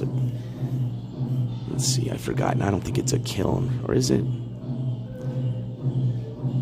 Potters distribute dried vessels on an iron grate outdoors and enclose them in a dome of scrap metal. A layer of animal dung provides fuel that engulfs the pieces in slow-burning flames. When the dung has burnt to ash, the fire pit is disassembled and reveals beautiful pieces that cool overnight. So hold on. I'm trying to think. So the animal poop was for fuel.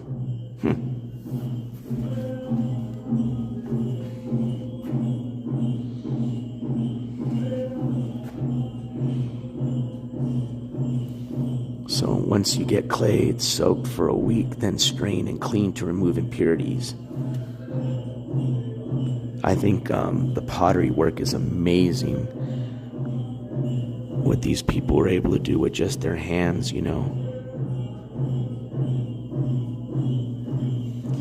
Wishy Bishy, I am. I'm going to go on Friday.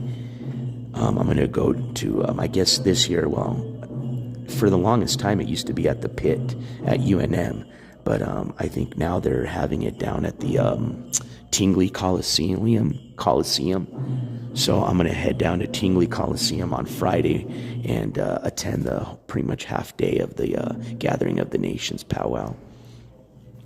So in the meantime, I came over to show everybody the Pueblo Cultural Center, and they're doing some events now for the week because of the Gathering of the Nations event.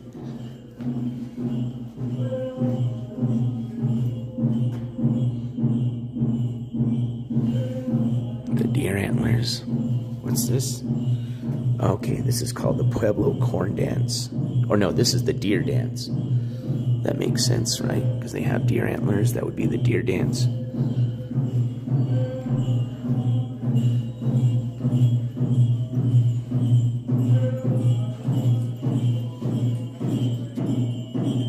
Yep, no, it's been probably over 20 years since I've been to a powwow, and you know, this is the Super Bowl of powwow, so I'm excited.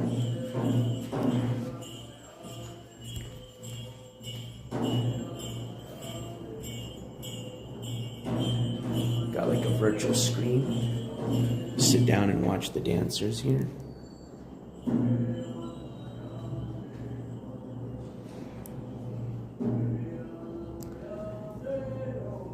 Oh, that's cool. Are you going to be performing at the powwow?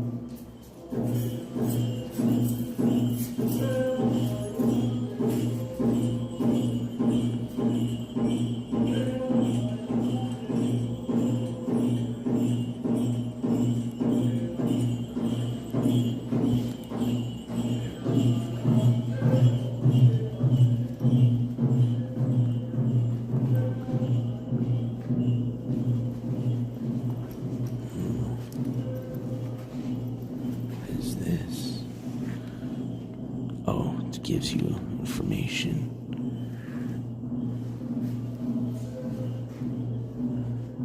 Ah, okay. Ah, here you go.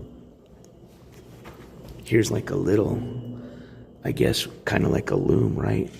Weaving sash making. So there you go, just by hand.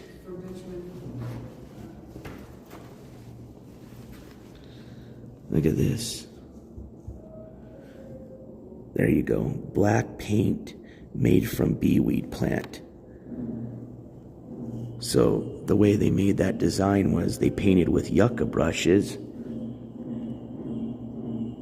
See? Look at, those are your yucca brushes. And then they make the black paint from beeweed plant. Sicilian, that's what I'm looking for, is the peace pipe. I'm being very patient. Damn, look at this big, oh, that's just give you, I thought this was one big paintbrush right here. We just watched them doing, I think the performers right now are from the, I don't know if they were from the Mescalero tribe, but they did a really cool dance where they were pretty much like they're braiding one of these sashes, and it was cool. They were like dancing and like braiding. It was really cool. Very impressed. Here's how moccasins are made. So moccasins are made of deer, elk, and cowhide with a hand-stitched sole. They often include deer hide leggings that wrap around the lower to mid portion of the leg and are tied with a leather lace strap. The softer leather is sewn to the thick sole with a blind stitch on the interior of the inner seam of the moccasin. Each pair of moccasins is sized to the individual foot for accurate measurement. That's what's up. Not gonna lie, I think it'd be cool to have some handmade moccasins made specifically for my foot. And you know, they have to be tough because that's what they were using to go hunt with, you know, and you're walking around the desert and the forest. So they've got to have some pretty tough soles.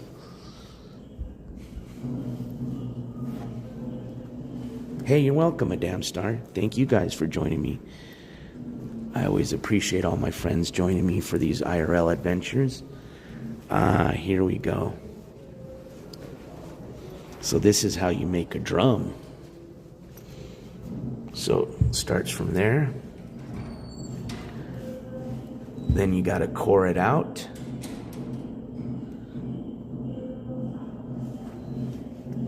Hollow it out, not core it out. Keep hollowing it out until you get that. And then you stretch over a, deer hide, right? Man, and you know what? We just kind of look at it like this, right? And go, oh, it's a drum. But especially when they make these by hand, I mean, look at the process just to make just the, pretty much what I call the exterior, the frame of the drum. That's cool. I like that. When I went to Taos, actually, we actually passed by it when me and Stick went and did the whitewater rafting in Taos.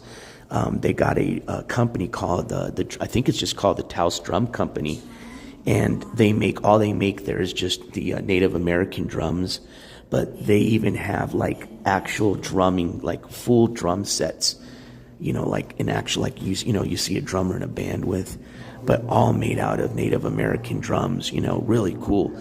But it's pretty much a factory where they make, the Native American drums from. And they sell them there, they sell them all around the world. They have a website, but it was really cool to see them make it by hand still like that.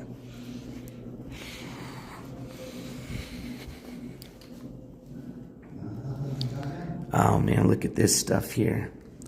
Copper kettle, 1700s. Cast iron skillet. And a jar.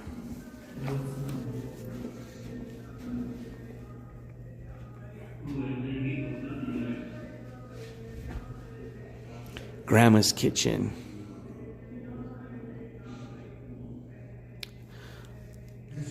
Those pies looked really good earlier. Wow, look at this old oven or old oven / stovetop. That's cool. Yeah, I bet you the moccasins and the drums take a lot of work. I mean, and same thing with even like the sashes. I mean, you got to start from your cotton, right? The cotton plant. And then clean that up and then weave it into wool, or not wool, but into a thread. And then from the thread, once you have your cotton thread, then you weave the cotton thread into whatever you're going to make. So it's a process just to make one thing, then to another process to continue making the other. Pretty amazing. I mean, look at here, they're even talking about processing foods, because remember, there were no refrigerators. So they learned, I honestly probably think the Native Americans were probably the first people to start doing jerkies and probably jarring stuff.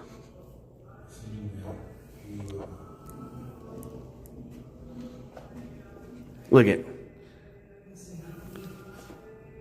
this picture's from 1936. They put kids even to work back in 1936, all right? So no excuses, Ski Mask Andy.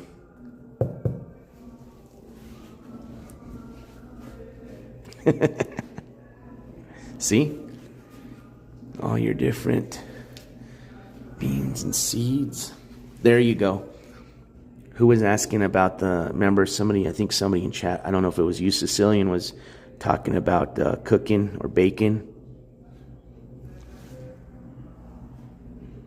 Now that would be cool to have one of those in your backyard. We learned how to make these at the Hatch Chili Festival, remember? The ristras? 1936.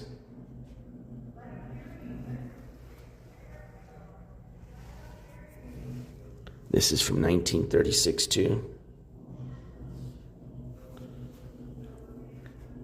Yeah, I only hear a little bit about him on when people DM me now, Zen, which I don't mind that, but yeah, it's just been such. I'm telling you, I know it's very tempting to hate watch him, but when you take that guy completely out of your YouTube lineup, it just makes YouTube so much better. I'm telling you, try it out sometimes.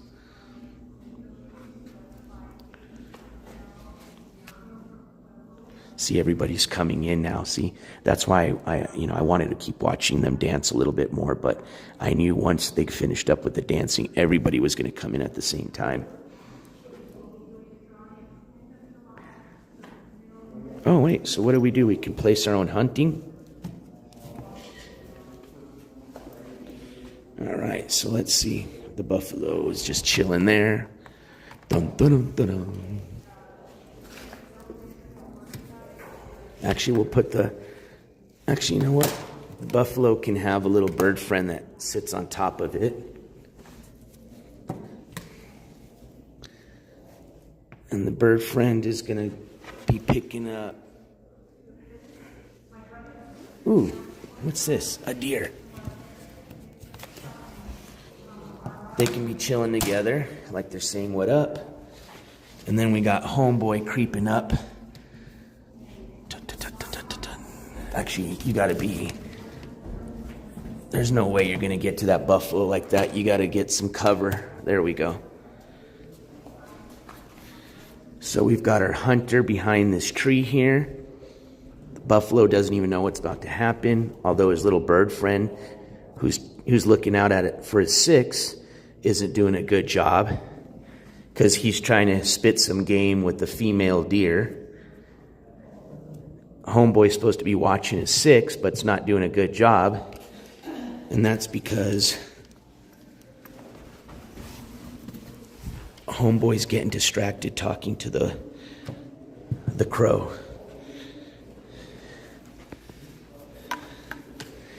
And once he brings that buffalo meat back home, bow chicka bow bow, he's going to have a happy wife. Happy wife makes a happy life. And there's the story of hunting by NJCourts. Caca, caca. We'll put our owl by the moon. Well, see, that's why the crow is talking to the birds. And I don't know if that's what you're supposed to do. Ooh, this one's cool. Let's see. Well, what type of story do we want here? Oh, dude, come on. You can't have a hummingbird. All right, so we got to have this hummingbird sucking on some flowers. Just kind of put these... Hey, speak of the cholla. There's the cholla right there. Usually the rabbits like to hide by the chollas. Damn. Ooh, got to have a little tarantula. Where are you going to be poking out of? You can be hiding right there. There you go. All right. All right, I'll keep moving on. Sorry, you guys know how I get distracted easily with this shit. Ooh. Oh, these are cool.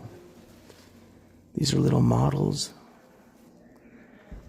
I remember making these in elementary, actually. Not as nice. We made them out of cardboard. These are the cliff dwellings. Never been to them here in New Mexico, but super cool.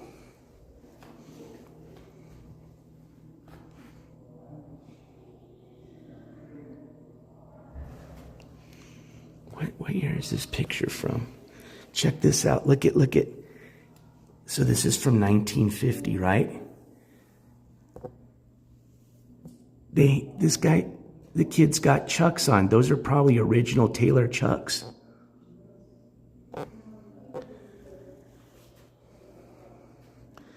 Yeah, no, Sunshinery. These things, I would love to learn more about the cliff dwellings, because some of just the way they access the cliff dwellings is just amazing.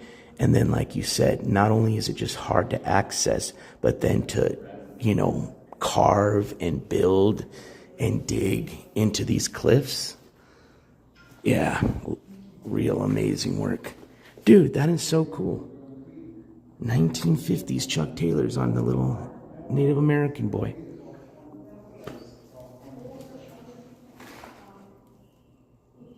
Look at this is 2013. So even the Pueblo Acoma, they still have a lot of their, the same traditional buildings. 2013. Zen. Tomorrow, I don't know what we're going to do. Tomorrow will be Thursday. Friday, we're going to be heading out to the Gathering of the Nations, which is the largest powwow here in North America. I don't know if you've ever been to a powwow, but they're pretty cool. They're very interesting. Oh, snap. Oh, you didn't just put these in front of me. Are these to make our own Adobe? You gotta be kidding me. Oh, shit. Well, hell.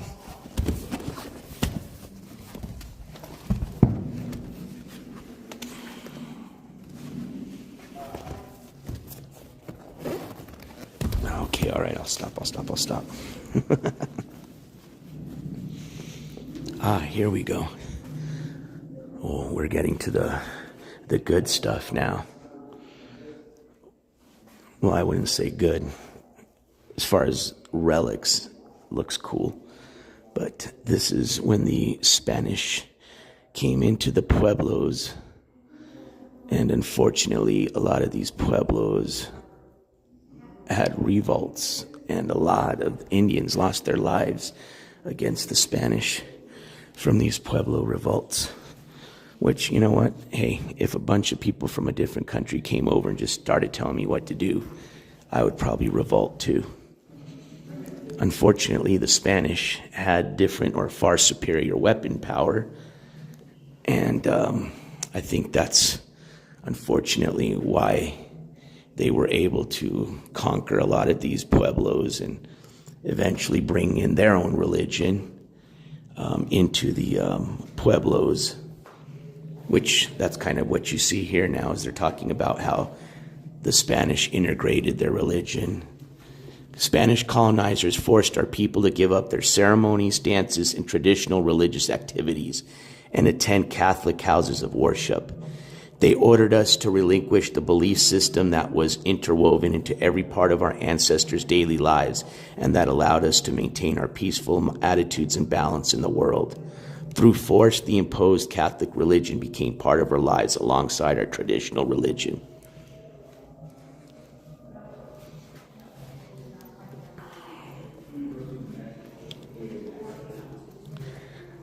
The Spanish soldiers, settlers, and priests who came to our Pueblo homelands brought many unfamiliar objects and animals, such as horses, cattle, sheep, metal tools, and weaponry. See? Hey, NJ took history in school, okay? They forced their religion, language, and culture upon us. We were forbidden to practice our ceremonies, songs, dances, and prayers. They also brought unseen pathogens, spreading diseases that ravaged our communities. The Spanish took our food and clothing and required us to perform back-breaking labor. If we did not comply, we were severely punished. This Spanish sense of culture, superiority, and their lack of cultural accommodation eventually led to the Pueblo Revolt of 1680. See, there you go.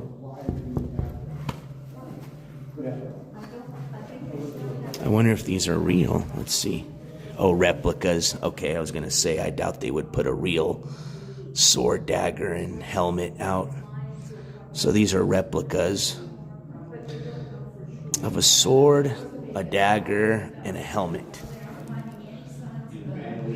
Honestly, I guess because you're fighting guys with these things is the only reason you fight with a sword. But man, I would just totally wish they would just nick the sword and just let everybody carry one of these and just fight with your hands and one of these. You know what I mean? Why do you have to have that? It's like for a cheater. It's like a cheating sword. Just, you know. Anyways.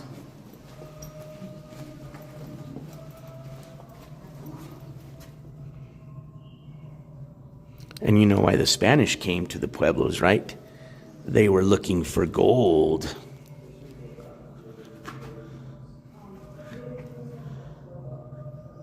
Some pictures. Looks like depicting the Spanish revolt or the Pueblo revolt.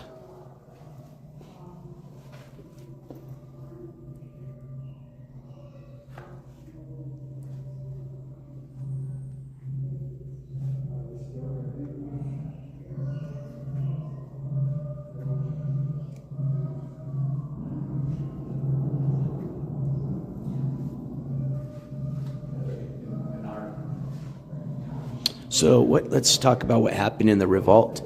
In the face of turmoil, suffering from prolonged drought, and fearing the complete loss of our culture, we resorted to armed resistance.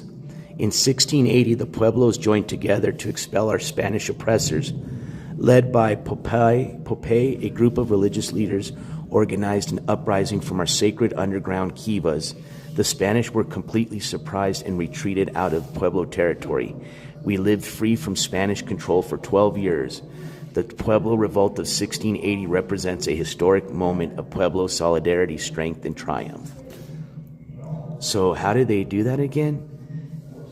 Organized an uprising from our sacred underground kivas. The Spanish were completely surprised. Interesting.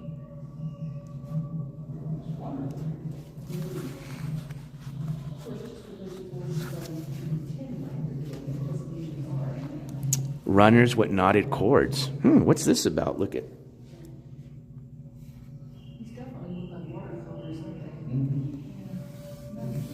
So let's read about that.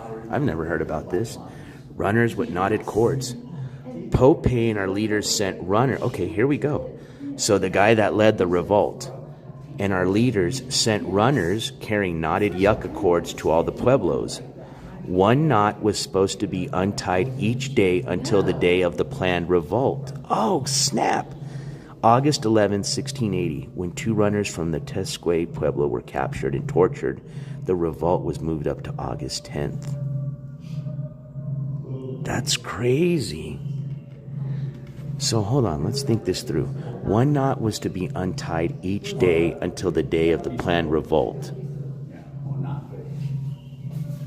So whenever they ran out of knots, that meant time to attack. So it's kind of like their watch. That's pretty cool. That's really cool. The Indian boarding schools. As a matter of fact, I think where we're at, as a matter of fact, where the Pueblo Cultural Center sits, right here, if I was reading right, I believe used to be an old Indian boarding school. I may be wrong. The U.S. government passed laws allowing Pueblo and other native children to be forcefully removed from their families and communities and placed in boarding schools. At these schools, we face severe punishments for speaking our languages and practicing our traditions. In New Mexico, the Albuquerque Indian School and Santa Fe Indian School, founded in 1881 and 1890, were the government's primary tools for enacting its policy of assimilation. Many Pueblo children attended these schools where then they often made lifelong friends and met future spouses.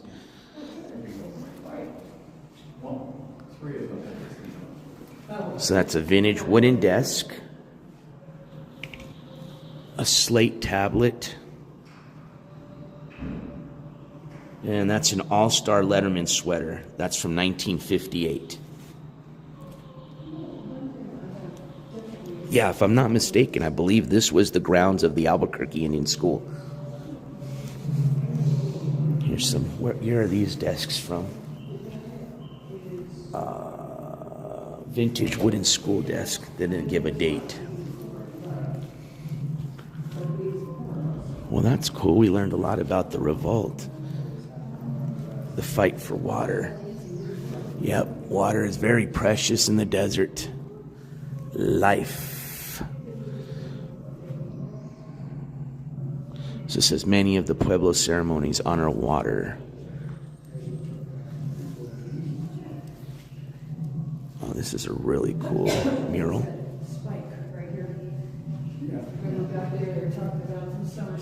They've kind of got the black lights on here or to illuminate, kind of makes it look cool.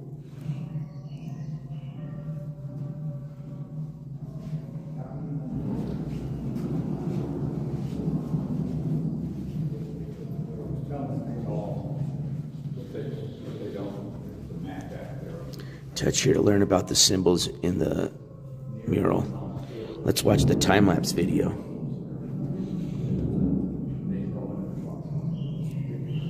Are they starting?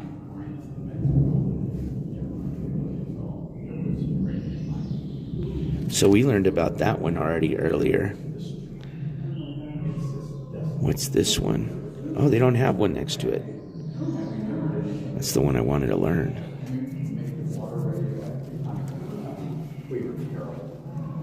If you drink 4 cups of water straight in a row, you will have so much energy. It's crazy.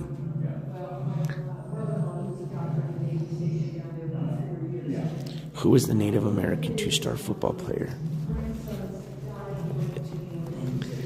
That I don't know.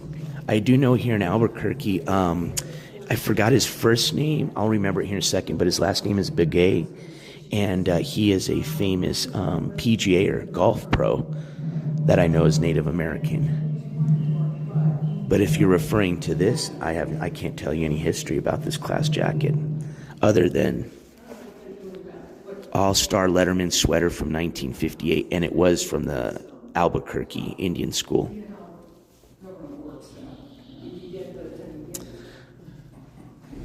Oh, Tom Space, you know what's funny is all this new news about Michelle right now is stuff that I covered last week when I actually said and told everybody that listened that there is no dates for court because the district attorney is still waiting on filing those charges.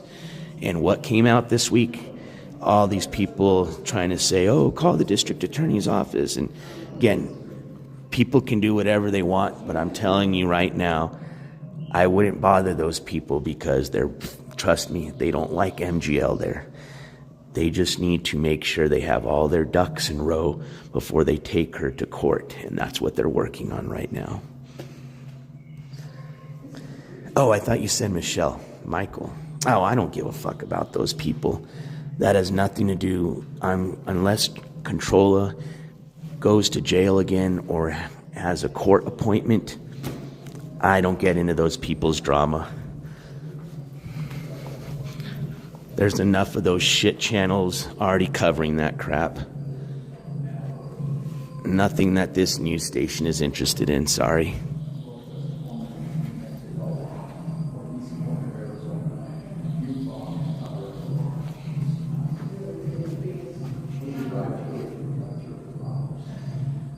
Tourism and gaming. Yeah. Ah, yes, I've lost much money to the casinos. But I did have fun, I must say.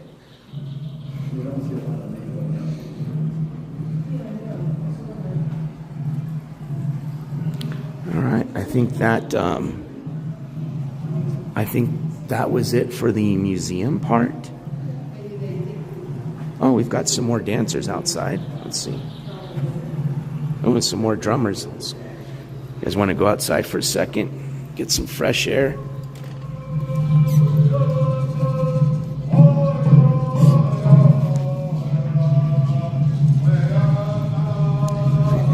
Hey, have a good day, Tom Space. Wrong channel for sure. Oh shit, look at these. Wow, look at this.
Darlene, thank you so much for that super chat.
love the costumes for this dance. This is gnarly for the ceremony.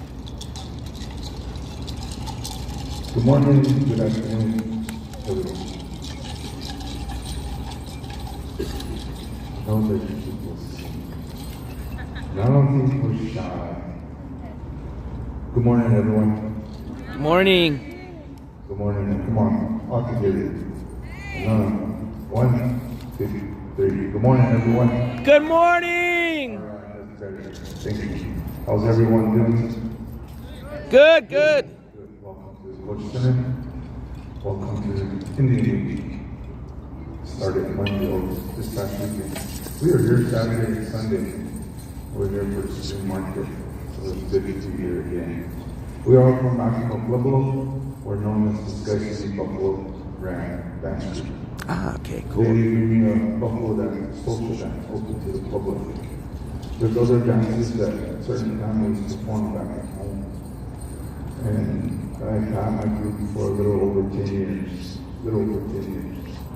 And the young lady, Jonah, right here, she's doing... Got the big drums coming out. She's the manager. Give her a round of applause. She does one hell of a job. Even though sometimes we guys are not as crazy as we get y'all Right. but it's all in good fun. So she's been with me for since Pueblo Kitchen, Pueblo Store. She's the one that books our performances. Okay. We call her. She has to be I want to make sure I've gone through. Ooh. Do I have 51 cents? Ooh. I want one of these really bad. I think I do have 51 cents. Ah, look it. I want that one right there. That one's actually all these are really nice. All right. Let's see what we got. Sicilian Princess, Jim Thorpe. I do not know. All right, they've got a museum admission check in here, so I want to make sure that we've gone to all the parts of the museum here and didn't miss anything. If we have, we are now going to make our way across the street to the Fossil and Rock Shop, which I'm actually looking forward to checking out. But first, let's see if I have 51 cents here. Oh, and Darlene Valenzuela. I didn't want to be loud out there because they were doing the dance, but this gavel slam goes out to you, my friend. Boom! And thank you so much for that $5 super chat. I appreciate your support.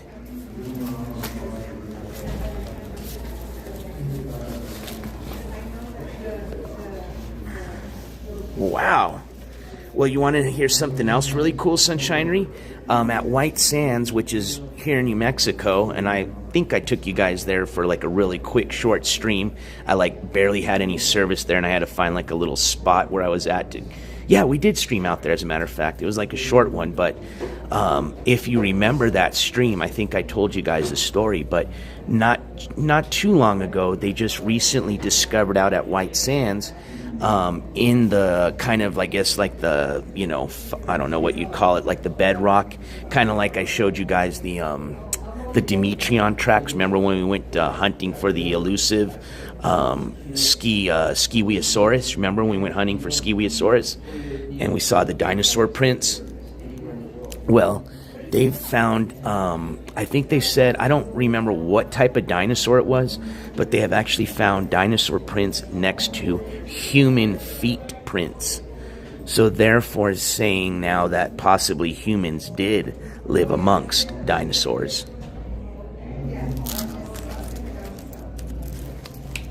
Pretty interesting. All right. Let me see if I kept any. Oh, you do have to have 2 quarters and a penny. Well, if I have to go get change, I'll go get change, but... Oh, I do. All right, so since it's going to turn our penny, we got to get a shiny penny then, right?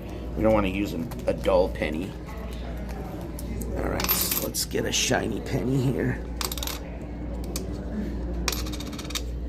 There we go. Perfect. I got this. Actually, this is a 2024 right there. What up, Mike Doyle, too? All right, so what do we do? So which one should I get? Damn it, I only get to pick one. Which one should we do? I kind of like the pot right here because you can see everything. This one's kind of cool, but then I kind of like this one there. Man, can I get, I wonder if I have enough to get 2 of them.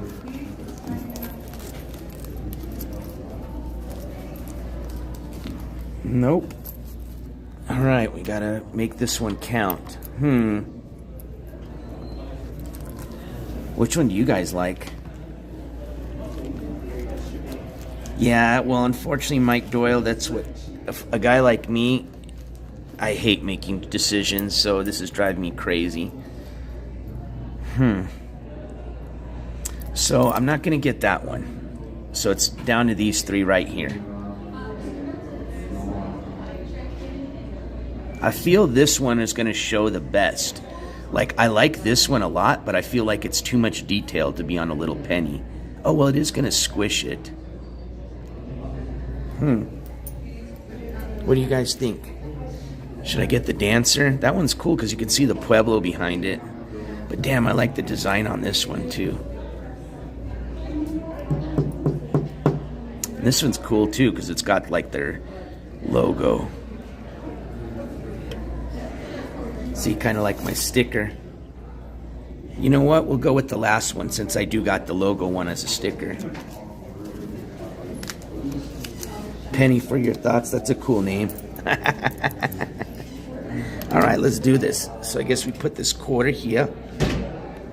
Quarter, another quarter, and then our 2024 penny. Oh man, now I gotta pick pennies? Jeez. All right, this one looks shinier. All right, so the penny I guess goes there. Push this. Okay, actually, let me just read the freaking steps. Step 1. See, I would have already messed this up. Turn handle so engraving you want is next to red arrow. Oh my God, see, I would have totally messed that up. I'm glad we read step 1 first. All right. Next to my red arrow. I know if I actually had enough quarters and pennies, I would totally get all 4 of them. That's my problem, unfortunately. Okay, step 2. Only, see, I was already going to jump to step 2. See, they need to put like a big old sign here because I know people do that all the time. They probably put their money in first without picking which one they want. That's why it's always important to read instructions. I'm telling you, I'm horrible at it, but it really is important to read your instructions.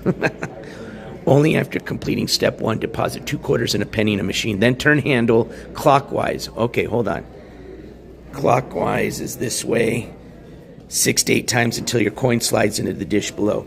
All right. Yeah, no, I would have totally messed that up. Let's go. All right, so we just turn this till it comes out to the dish. Oh, I feel it squishing. Damn, you got to have a little bit of some strength. There it is.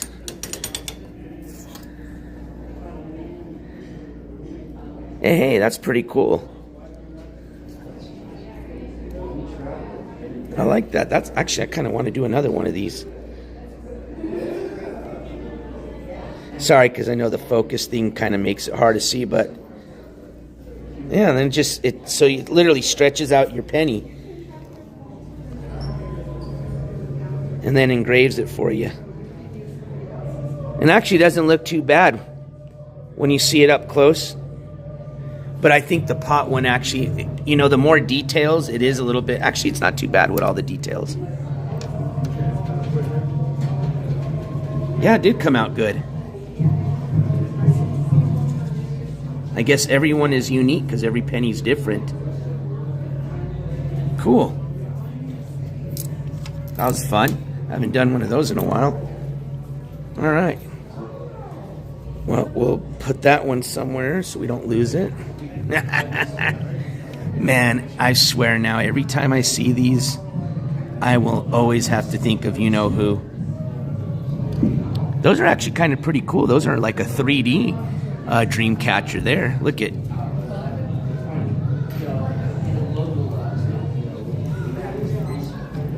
Ooh, damn.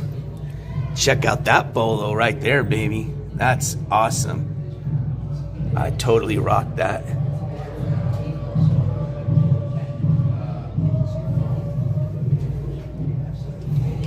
I've noticed that the ooh, those are really pretty. The red and blue leaf, those are actual feathers. I don't know if you guys can see the feathers, but look at the red and blue feathered ones, kind of like your patriotic colors. Oh, Zen, that would be dope. You know what? You just gave me a good idea, though. I am going to punch a hole in it. And actually, technically, isn't this considered defacing money? And I thought you weren't, by law, allowed to deface money. There has to be a little bit of a clause because they've got those machines everywhere. Look at, somebody did, so we were where we were just standing at right now, which was the courtyard. Somebody did a rendition of a Star Wars.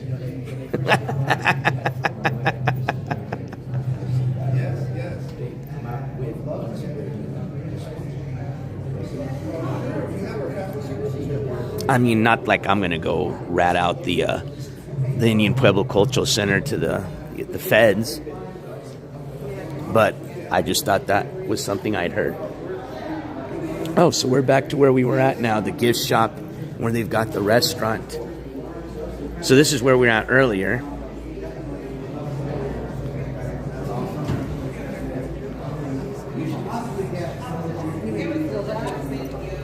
And we did get to watch both performances. These were the first entertainers or dancers we watched.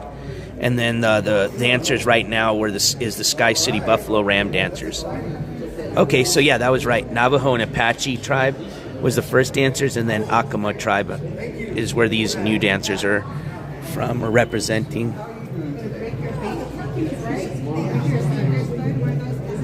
This is where we're at right here. Take one of these here, and then of course we're going to be finishing up our week at the powwow, or what they call the Gathering of the Nations. Hello.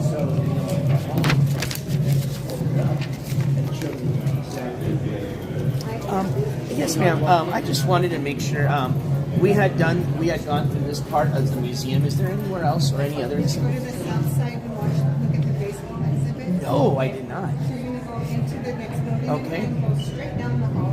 Turn just go straight. Okay. And then you'll see routine exhibits, and then there's. Oh, I remember that sign. Great. Thank you for reminding me. I would have forgot that. Thank you all. Cool. We did forget an exhibit. And that's actually one of the ones I wanted to check out while I was here.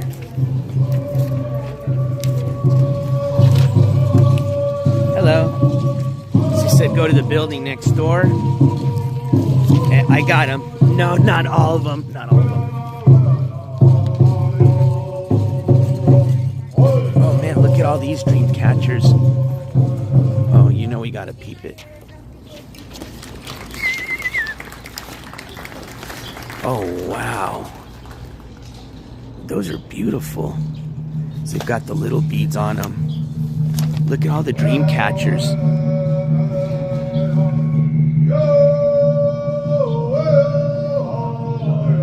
These are amazing.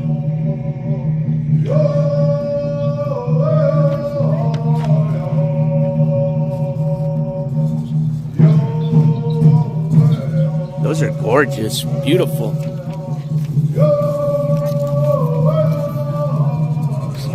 Thank you. Okay, so this is where we came, but we went, so we didn't go straight. All right. Oh, and here's a cool map here to show you guys. So remember I was telling you earlier that this cultural center represents the 19 pueblos of New Mexico. So these are all your pueblos. Now, if you guys notice, that's what I have on my hat. That's the Pueblo of Zia. The Zia symbol is also our state symbol. But I remember whenever, especially when they were starting to put the symbol on a lot of merchandise, like my hat, they had to get permission from the Pueblo of Zia, because technically that symbol belongs to them.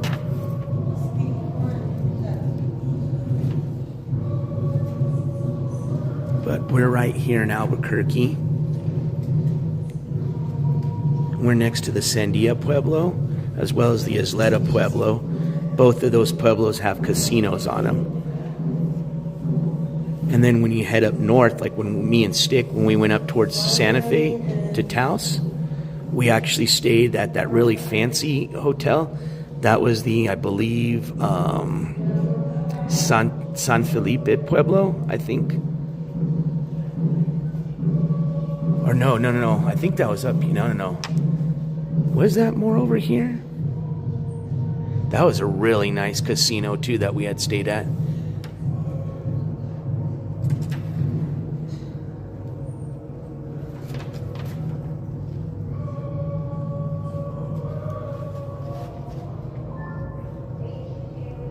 All right. Starting to get a little cool in here. Feels good. All right, they turned on the AC. Got some old school pictures. These are cool, man. I always forget how long photography's been around. It's amazing. Grinding corn. Some more corn grinding.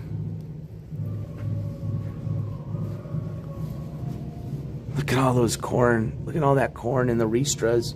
This is from 1935, it says on the picture. It's amazing.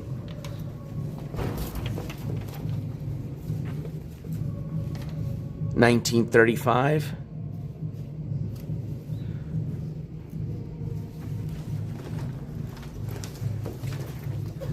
And this picture is from 1935 as well. Governor and family. So this was the governor of the Pueblo of 1935 and his family.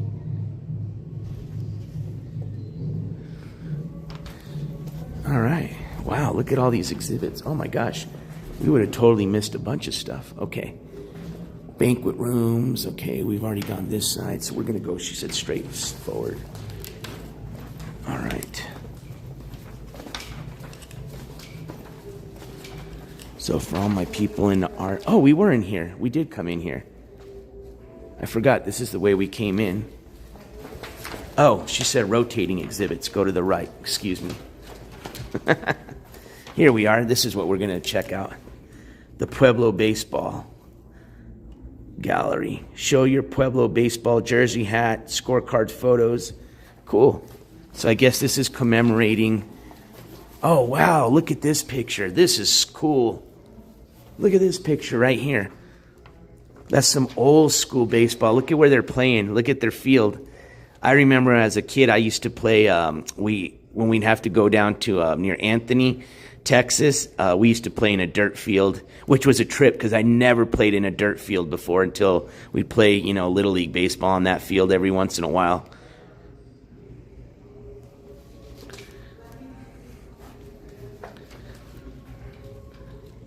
I wonder what year that's got to be out of. Probably 1950.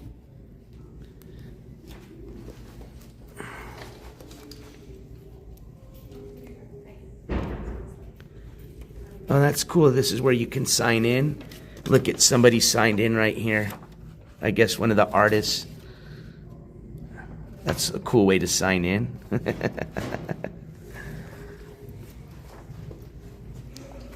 So they've got stuff from, oh, let's take one of these. I like free. Free, take one. Oh, there you go. It shows there's the information. So that is from 1930. They're guessing.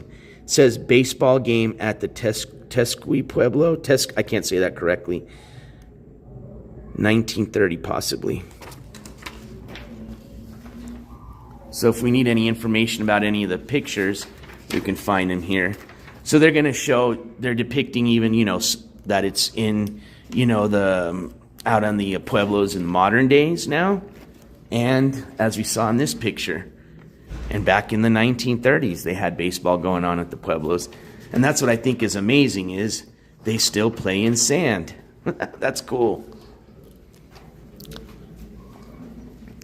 See, here we go. Look at this. That's an old, let's see, what year is this one?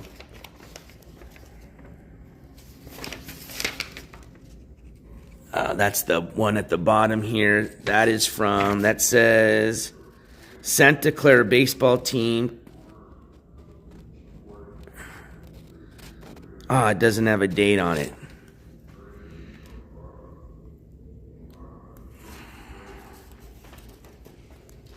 There's some more old pictures. I guess that was the dugout. Let's see. What year is this one? I'm sure this is probably the same year, 19. Wow, look at this baseball bat. Here you go. Old school baseball bat. Yeah, they sure did, Mike. That's a really good observation you made. It's pretty cool, huh? And you know what? I bet you back then, to be a photographer, I mean, you had to have some pretty good skills, you know what I mean? Because you're using, you know, photography back in those days was pretty manual compared to, you know, now our phone does everything, or our cameras do everything for us as far as the, you know, adjusting for all the different adjustments you can make when you take pictures.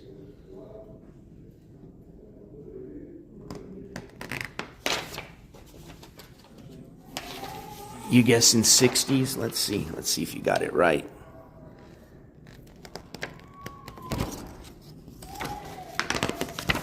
They got some really cool pictures here. This is a cool exhibit. I like sports, so, you know, anything tied into sports always I like. Okay, come on, where's the old pictures?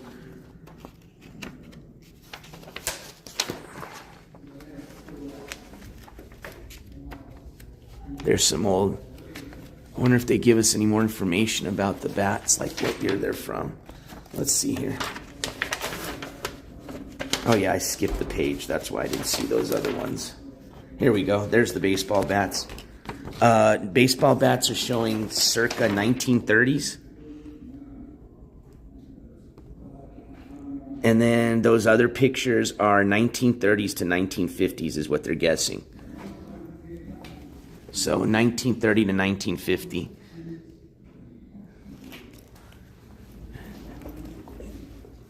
That is their dugout, see?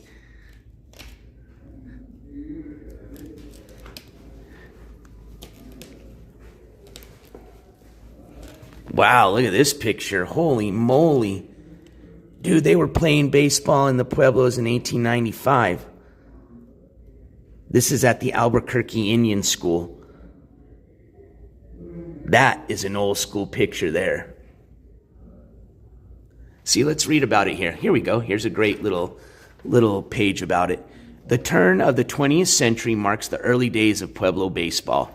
The sport's beginning locates its origins at Isleta Pueblo and around at the same time Laguna Pueblo, with the first Native American baseball team at Isleta Pueblo. Baseball grew out of Pueblo communities playing shinny, where one hits a buckskin ball or bag with a curved stick, akin to lacrosse. There you go. That would be cool, a buckskin ball. In the early 20th century, the Isleta Pueblo baseball team competed with regional teams from several Hispanic villages south of the Rio Grande. Isleta took home a 24-4 win at Los Lunas in 1911. Damn. One of Isleta's legendary catchers, Pablo Abieta, often played for nearby Hispanic teams. His wife's home village, Abieta, usually played for Isleta Pueblo only during the seasons when his father, Pablo Abieta, managed the team. Abieta and other players from Isleta played in the Albuquerque City County League in addition to their home teams. Beginning in 1900, competitive baseball was also an important part of camaraderie among Native American and Pueblo young men at Albuquerque Indian School and Santa Fe Indian School. These games offered positive memories for students among the many difficult experiences at boarding school. I bet. They also gave the opportunity for students to meet people outside of their classes and home communities when the school teams played other teams. From 1900 to 1920, Pueblo baseball was considered Laguna by 1920 at Acoma, Pueblo. Pretty cool.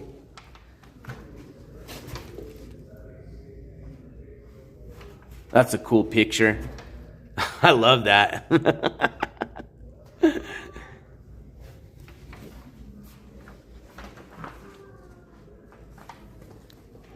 There's a satellite view of that dirt field.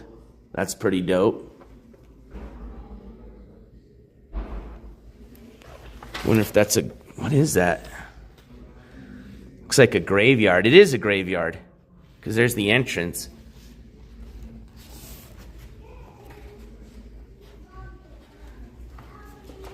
All right. Any let's take a guess here. Any guesses? Any guesses? Any guesses?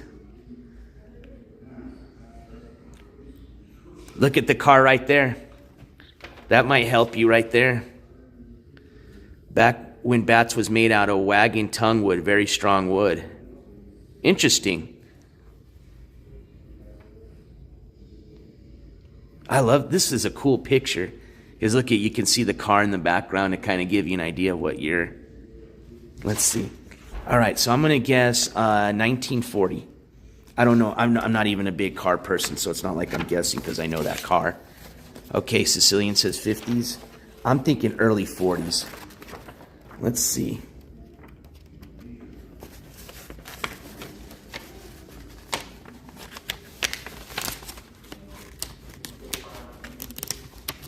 Come on.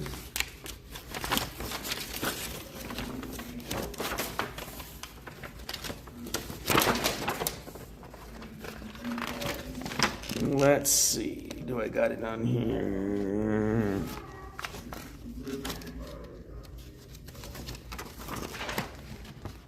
Oh, there it is. Ah, it doesn't have a year on it. No year. But the shin guards are, it says, the shin guards are from 1930s to 1940s. So there you go. Almost 100-year-old shin guards. Mike Doyle says 20s. Well, if you know cars, that car is going to tell you exactly what year.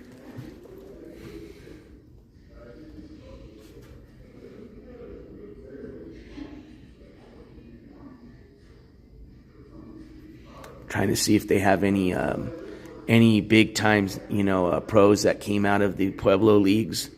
Just kind of reading through some of this literature here. Ooh, here we go. What year are these baseball cleats from? Let's see.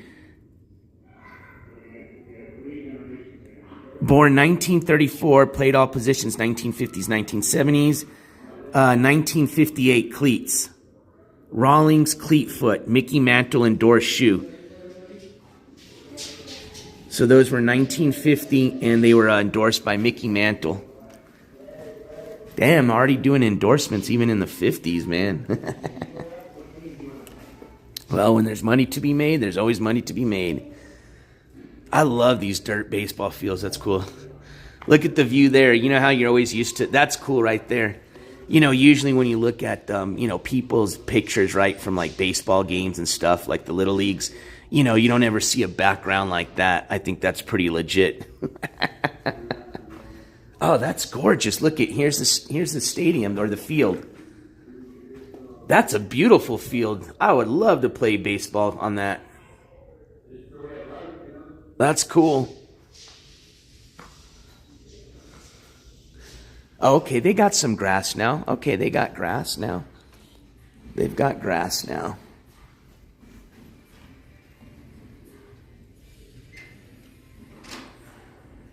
Or they still play the infield. Well, hold on. I thought the infields were always grass too. Am I tripping? Yeah. So for whatever reason, their infield's still all dirt and the outfield's grass.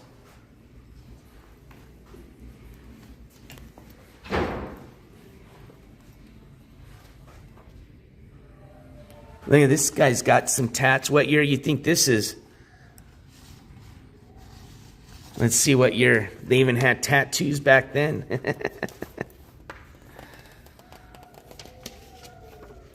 Let's see. That's number 24, 1953.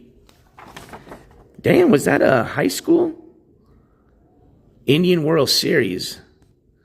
I'll say, damn, you already in high school having some tats like that.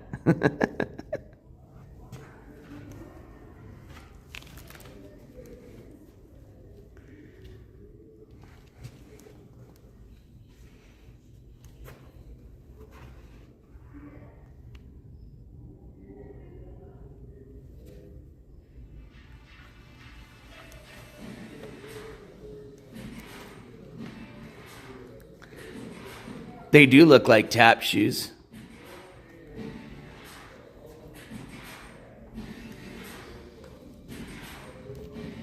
Looks like they had a female baseball team. So they even had female baseball as well in the Pueblo, or softball, excuse me. I forget that the women play softball.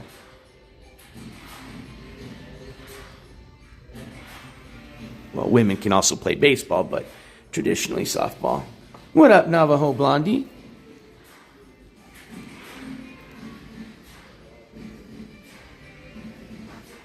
I bet you it must be a trip whenever they have people that aren't used to playing in like a field like that, whenever they come play their home games.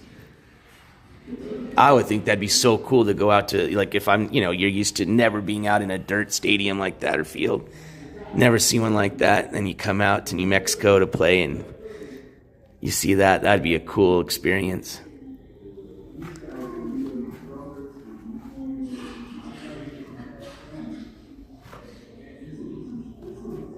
The pain when somebody hits a foul ball.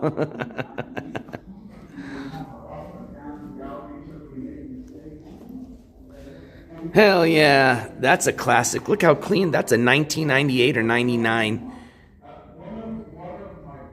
No, 90, not 99. 99, they went with the round. This has got to be like a 97 or 98 Z71, baby. Cool. Well, I must say this has been a pretty cool exhibit so far. Right after he hit one out, I was so proud of him that day. He actually won that. It was a breezy moment. It's all in the tradition of always having good teams.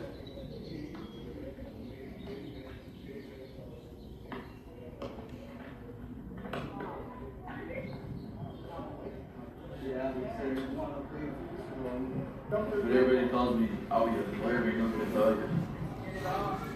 you. Pretty cool.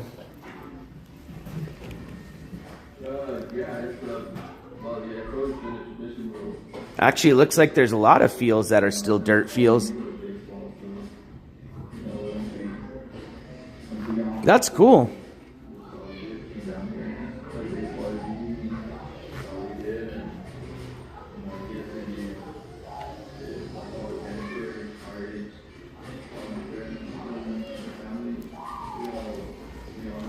Let's see, baseball, 1962, Indian School versus Tout.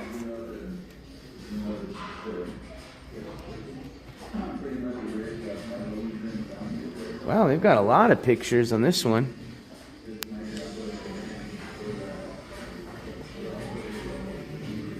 Oh, here you go.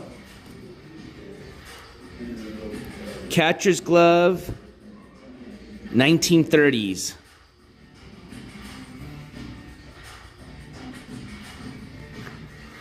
And that came from one of the Pueblo baseball players. Some old photos, family photos. I laugh at these because these remind me of all my parents' photos. What was that, like 1970s, right? Where they came with that kind of, they have that kind of like hue to it, that like...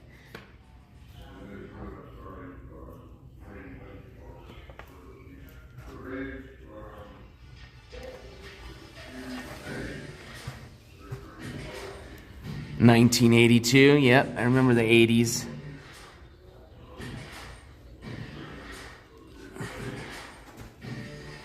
Look at these kids' helmets are all scuffed.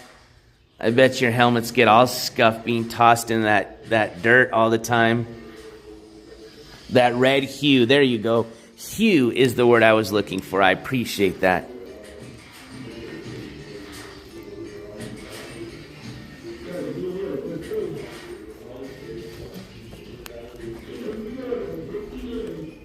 Oh, cool. They got some stucco on this wall, some Adobe stucco.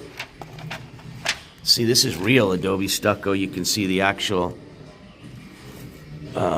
bits of alfalfa or hay in there.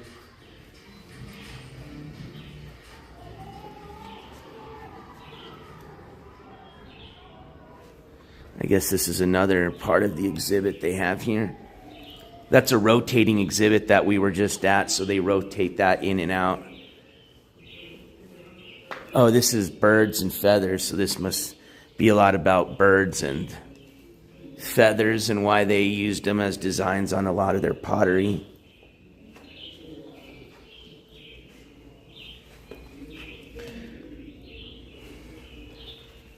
All right, that concludes the rotating exhibit.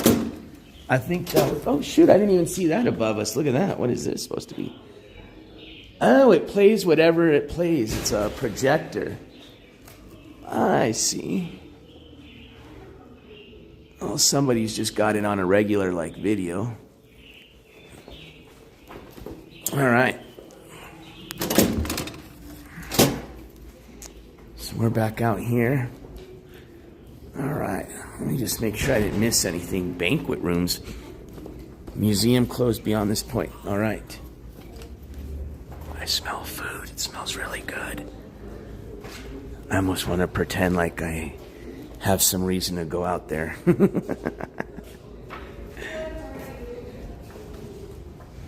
Cool. All right, I think that concludes as far as the museum portion of the cultural center. We got to check out the outside area where the dancers were at. We checked out the rotating exhibit. So I think we can... Oh, I'm so sorry. I didn't mean to open that there. Thank you. I'll squeeze out of here. All right. So I think we're going to make our way across the street and check out some more of the, I guess, kind of immediate area around the cultural center. They supposedly have a really cool, oh,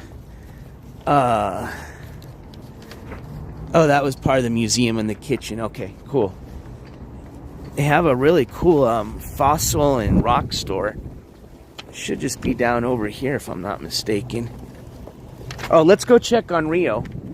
And then let's just make sure he's got some water still. He's doing good. And as a matter of fact, I think we can access, actually, let's try to go this other side. I think it's quicker. And then we'll go walk across the street and check out what these other stores are about. See if we can find the gem shop.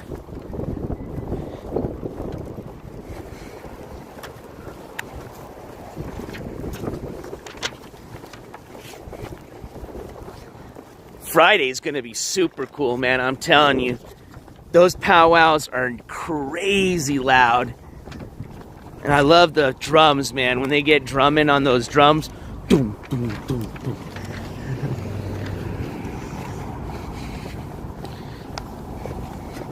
Oh, and there's supposed to be a super cool-ass parade, too. So, yeah, it's going to be fun. I can't wait. This was just kind of an introduction into the week.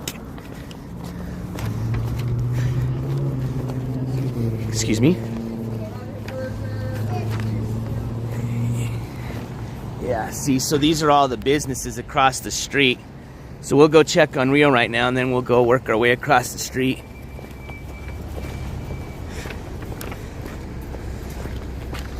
I know, I could smell it. That's why I knew when I went around that corner, they had, looks like somebody was like they were catering or something. You know, you just gotta pretend, you know, always play the part.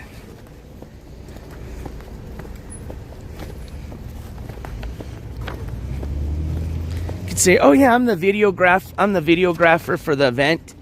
They said something about there was some food out here for everybody that was part of the event. Oh man, it smells so good.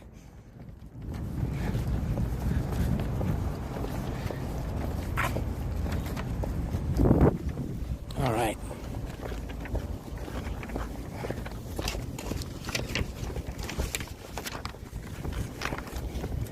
We'll let Rio out too so he can get some fresh air and pee.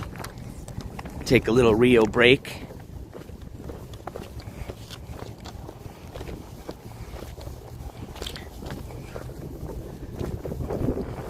Looks like they're even adding on to it over here.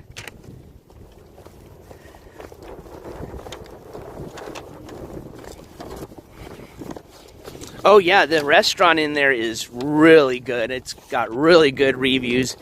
It serves, you know, I guess it's not specific to any specific Pueblo because there's 19 Pueblos, but it serves, the main cuisine is Native American food, and it looked really good. Actually, those slices of the Native American pies looked really good, or American Indian pie, excuse me. All right. Rio, how are you? What you doing? What you doing, boo?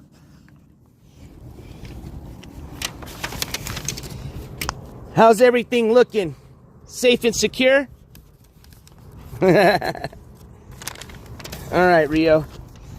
Let me put this paperwork down. Let's let you out. Hey, you're welcome, Zen. Thank you for joining.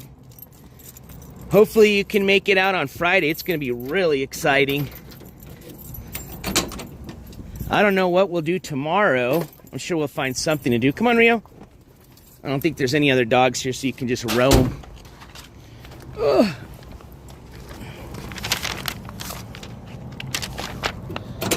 Stay nearby, Rio. All right.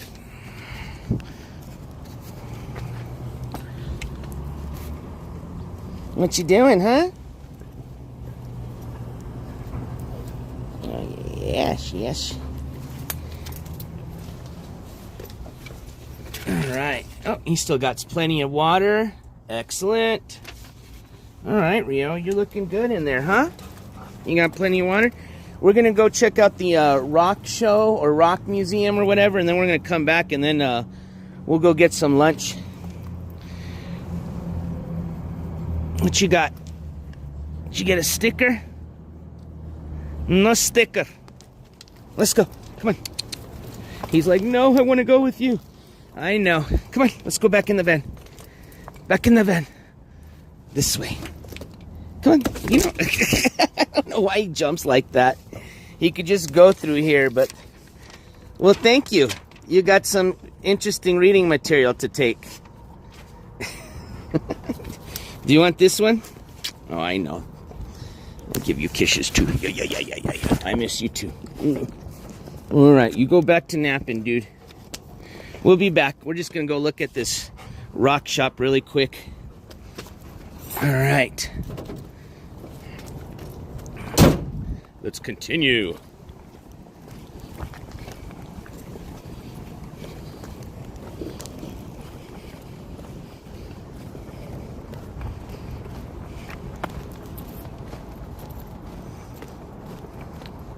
Gossip and Rumors Museum? Huh. Is that in Stanton Island? Or is that in,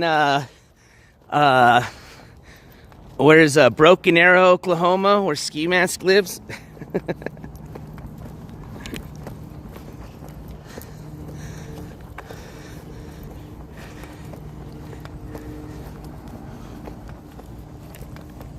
All right.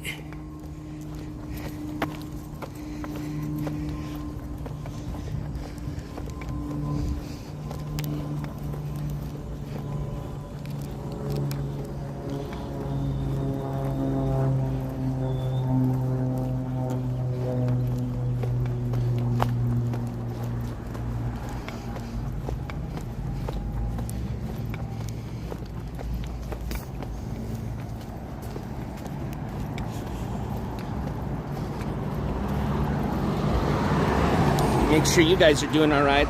Oh, you guys aren't even hooked up to battery. But I think you're all right. 22%. Let's get my battery in.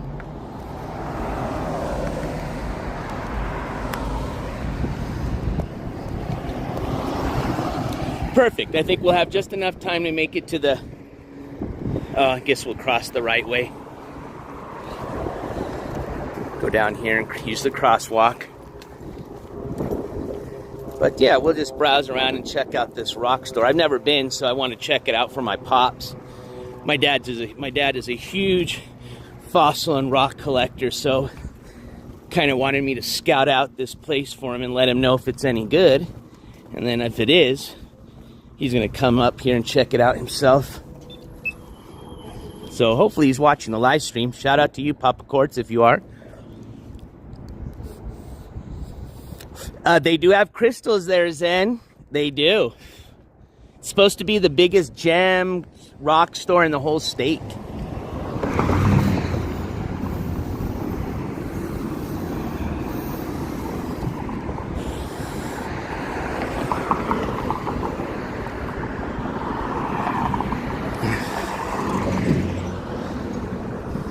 Hell no, I didn't.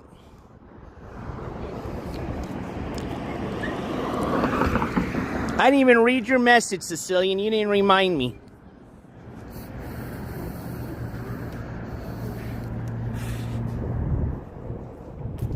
That's my boy. My road dog.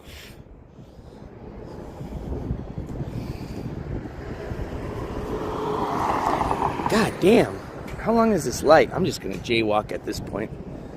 I don't give a fuck.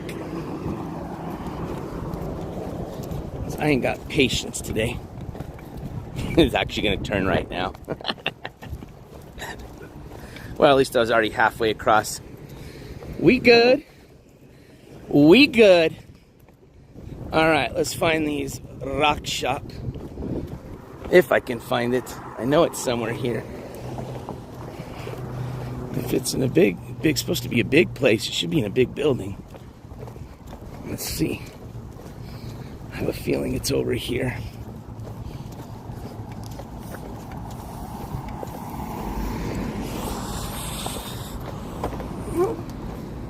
There's the hotel. There's the Starbucks. There's the Laguna Burger. Rude Boy cookies. Ooh.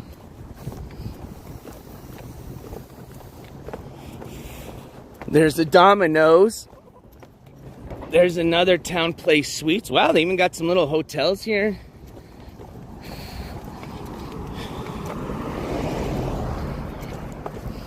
What's this?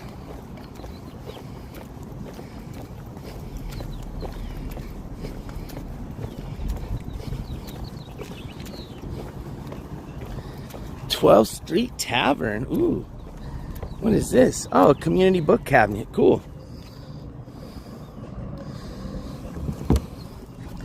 Any good ones? There was an old lady who swallowed a chick.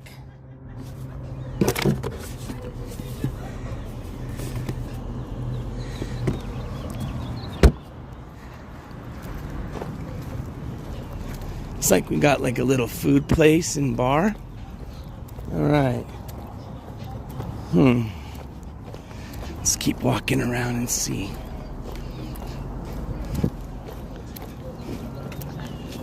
Ooh, that's cool.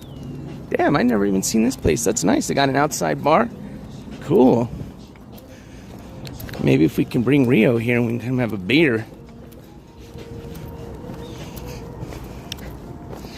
Damn, this place is huge.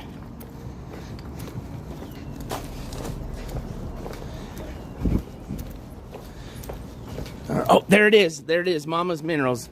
Found it. Found it.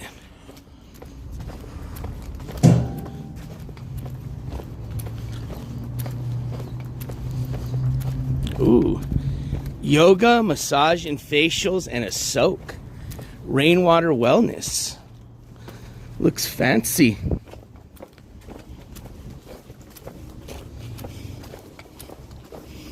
Ooh, what's this? Vegan food, fresh juice, Italieti, plant-based foods. Interesting. What do they got here?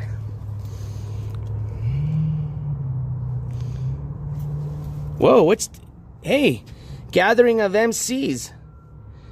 Day 2, Friday, April 26th. When's this? Never heard of any of these people. MCs and beat makers. 8 p.m. to 1 a.m. 20 in advance, $30 at the door. Launchpad. Cool. All right. Ask them what, Sicilian? All the way up. I said check. Hold on. No, I said I didn't even read your message. That's why I already knew about Rio. Therefore saying you didn't remind me. Because I already knew to check up on him.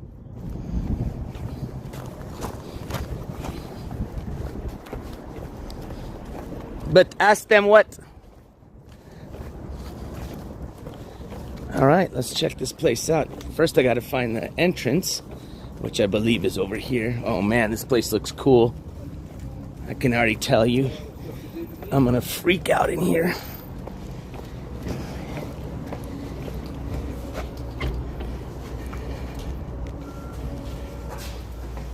So we've got Mama's Minerals, Fossils, Minerals, and Beads. Ooh. Hi, how are you? Good, thank you. Hey, I appreciate that, thank you. It's my favorite hat. Oh, wow.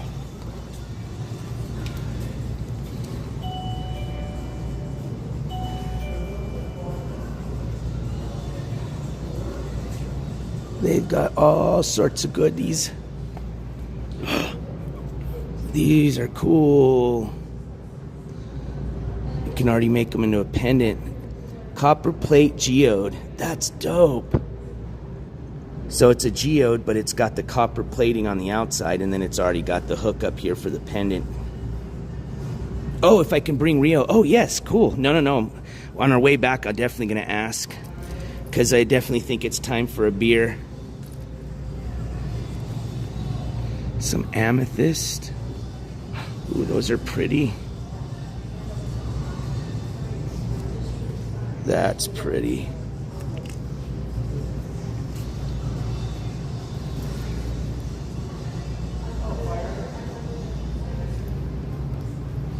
So I guess this is the bead making side of it, which, you know what? I need to find something. I may find something here that I need for a project, as a matter of fact.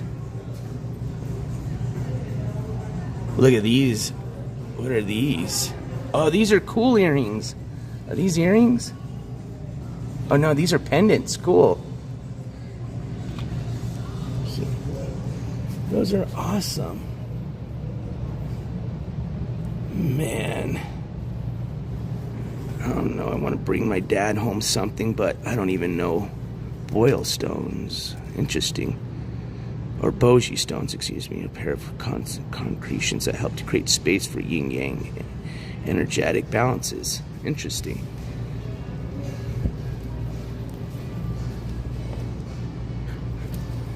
Some bigger geo. Ah, here we go. That's awesome. Look at this piece right here.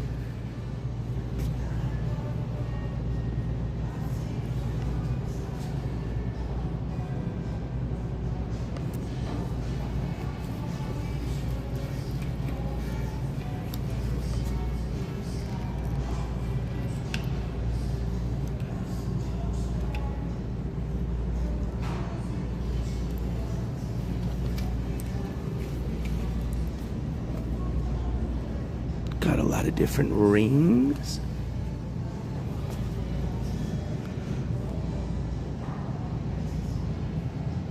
Cool. Oh, these are cool.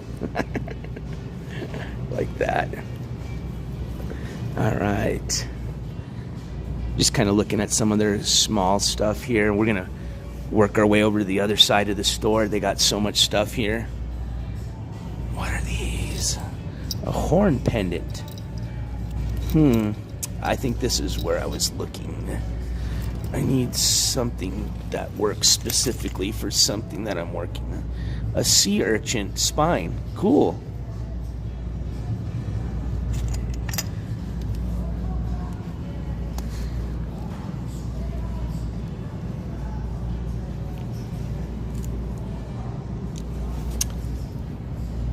Let's see.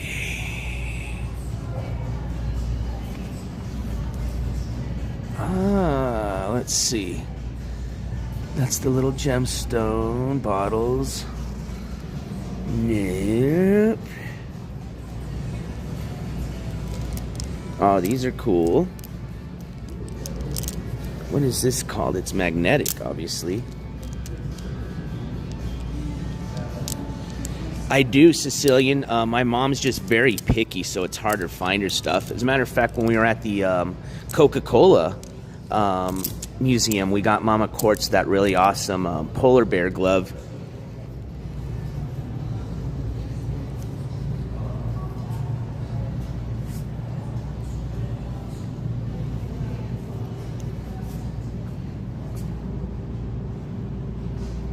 A little mini microscope. That would be handy. All right. What is all this, man? They've got every... Okay, cool. This is kind of what I was... Okay. Get ideas just kind of looking at these things here.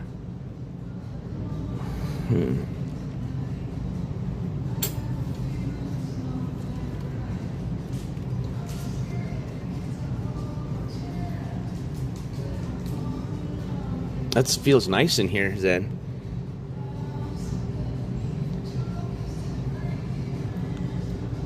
Okay. This is kind of what I was looking at here.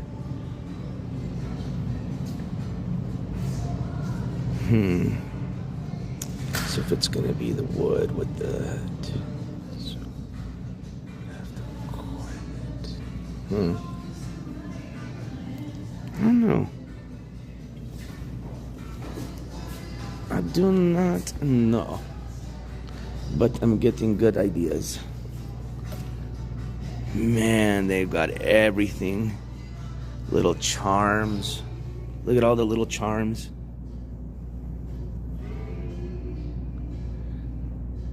Insane. It's kind of like a hardware store. Of charms.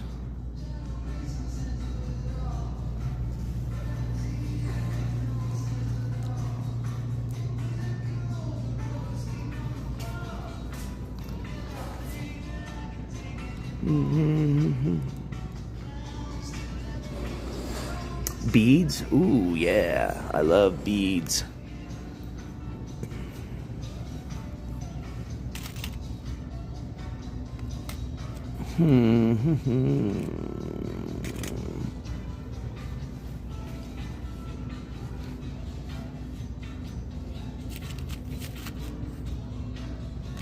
Man. Okay, hold on. Maybe getting a little closer to what I'm looking for.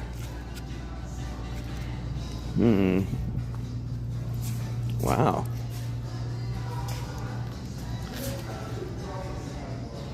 Yeah, very cool shop. They've got a lot of really cool stuff.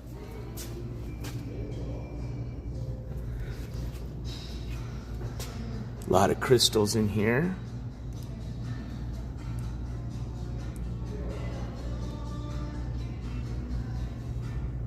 Some antler arrowhead knives.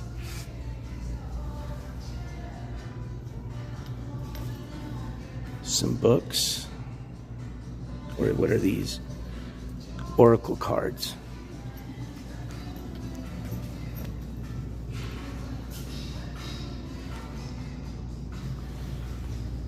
Rhodium over plastic, 25 cents each. Interesting.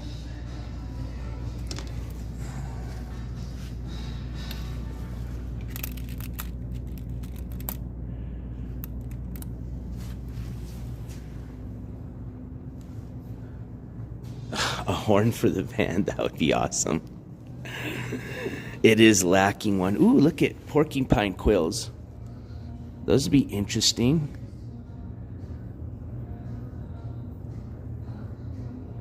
Huh.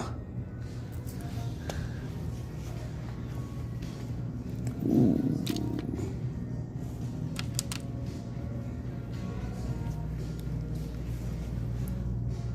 Oh, here you go. Are these the... Yeah. See, back in the days, I used to make a lot of the little necklaces with the glass beads. Those are fun. All right. Ooh, what do we got in here?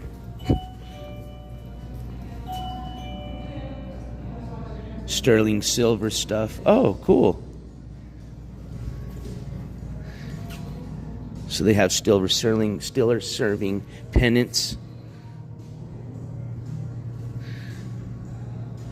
I don't think that's gold film. What do we have here? Turquoise. Oh, cool. Yeah.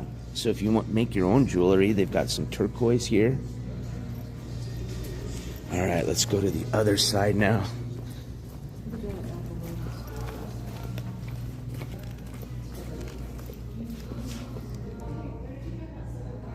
Oh man, look at that.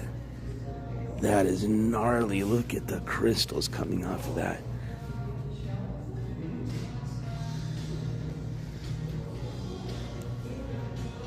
Oh, I was talking like one of those straight up like Texas, like, you know, bull horns, you know, like you see the like old Texas limos had in the front, you know. A pendulum. That's really cool.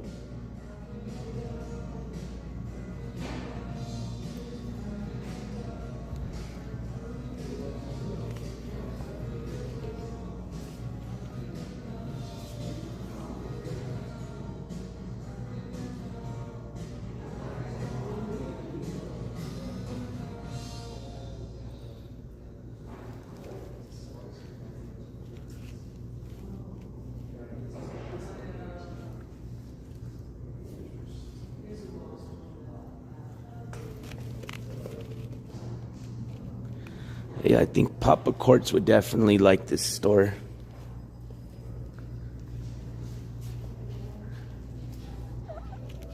I think he might say it's a little not too fancy for him.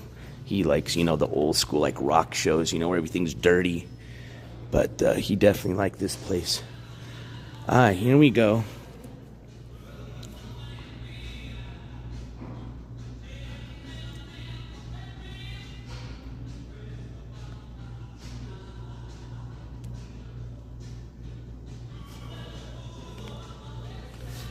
I will keep an eye out for a red horn for you, Sicilian.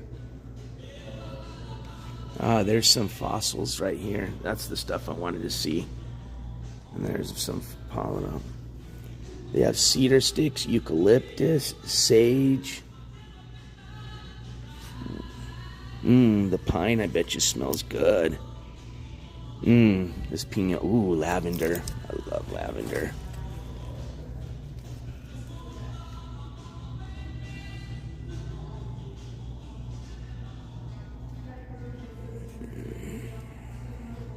Cedar.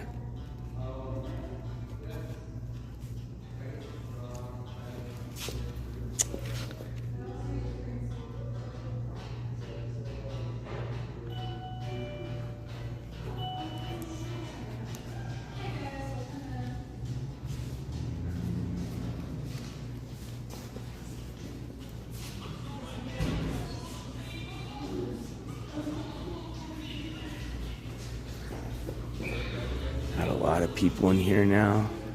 I bet you they freak out when they see a lot of little kids running through here because they've got so, well, maybe they actually like little kids because it's like you break, you buy. Look at this one. I think that's made. That's not a fossil.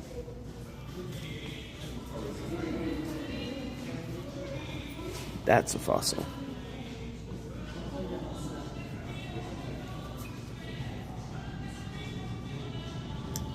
Sicilian, are these like, how big is this horn? Like a horn, like a bull horn, or like, are these like a little pendant size? Because maybe I'm just not looking for the right thing.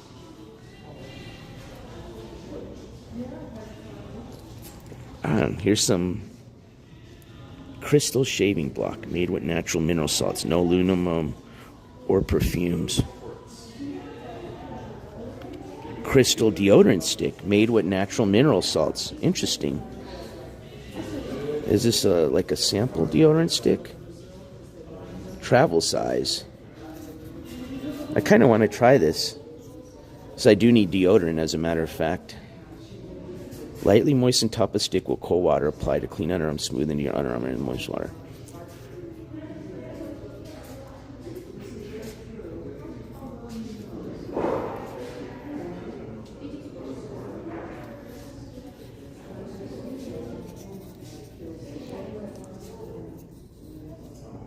Huh.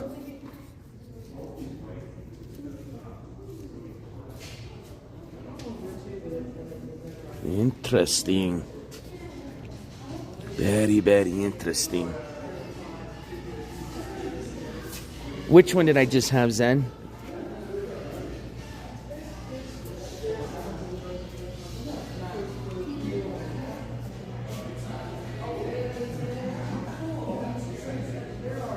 Ooh, I like the skull pendant. There we go. Somebody was asking about a shark tooth earlier. I think that was Roofer. There's that, what do they call those, a megalithon? Oh, look at that crystal right there. Look at this one. That's cool right there. They polished and made the tip right there like a... Oh, that's a big old...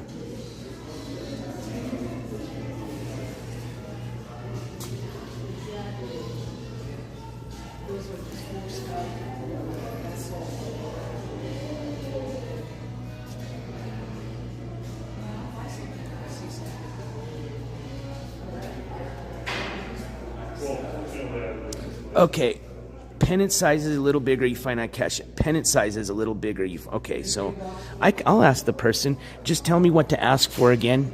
Put it out, and then I'll ask them. Oh, that's beautiful.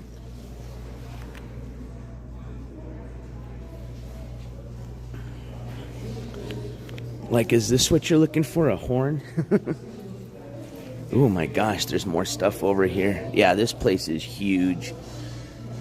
Huge. Ooh, what is this? This is starting to look really cool now. Okay. It's like... that's cool. It's like they carved it out of one piece. Oh, it's a tripod. Cool for your phone. So is this like a mini tripod? A little tripod for your phone? That's cool. I like those.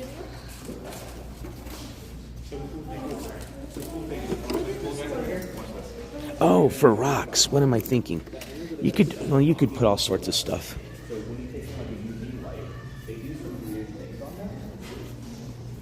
All right, so here's more like the rock section here. Cool. A red horn. Okay. Ooh, 716 Misfit. That is a good idea.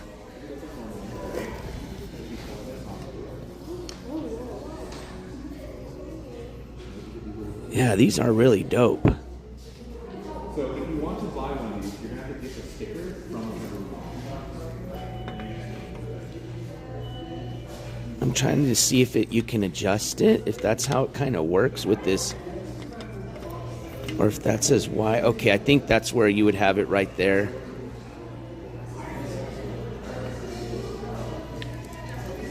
Hold on, I'm going to put you guys on my tripod.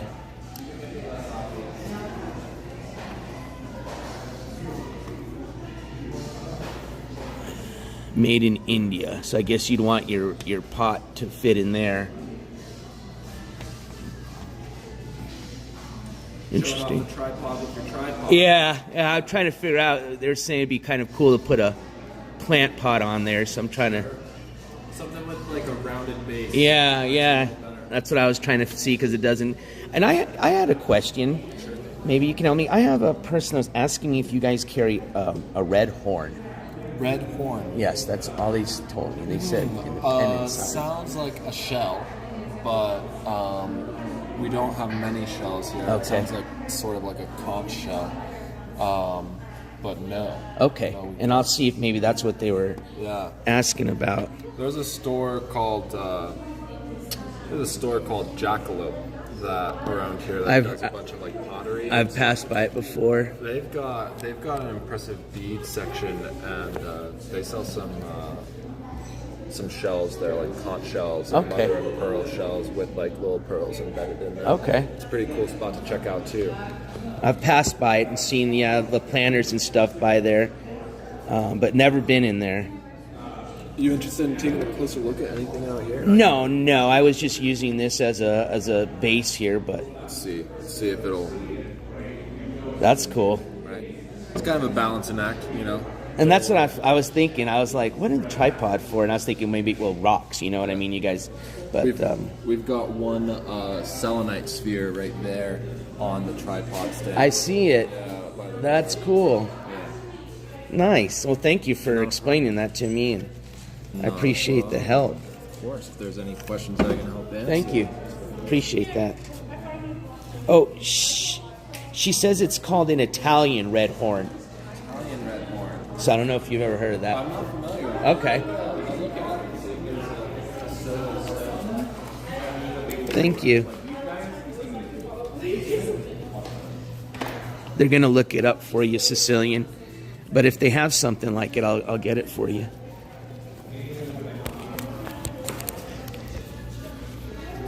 Yeah, I have no clue what this thing is. They're just like, if they got one, get it for me. And I'm like, okay.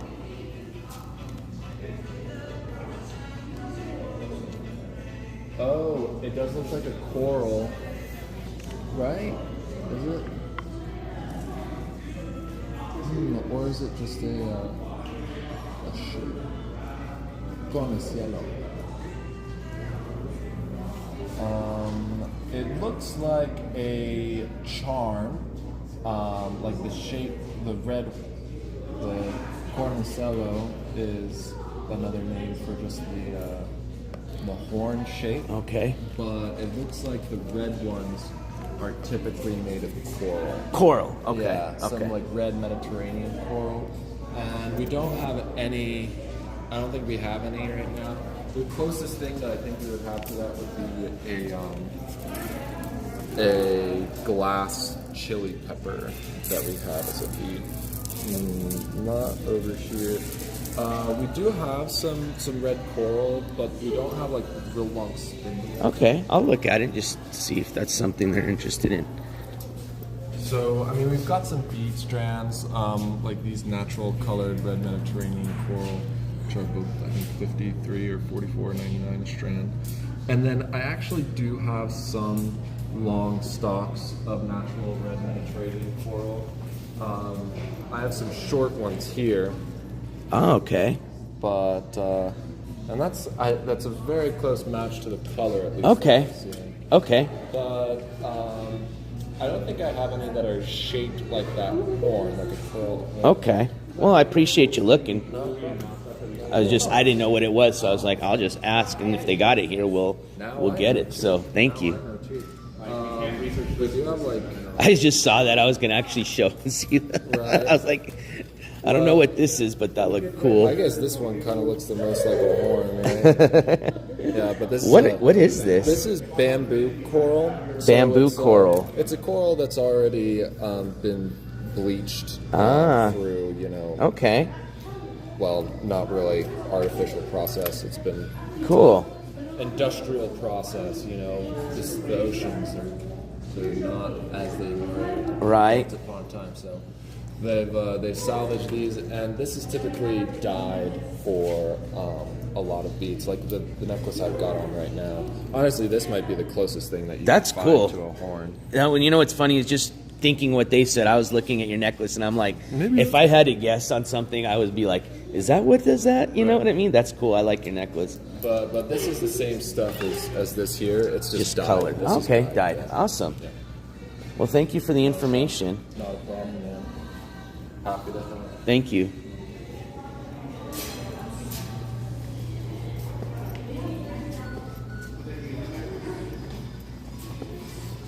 So, Sicilian, I think we don't have a horn here for you. I apologize. But we looked and asked. That coral looked pretty cool, though, huh? That was interesting. Look at this necklace. Or whatever you want to call it. It's interesting.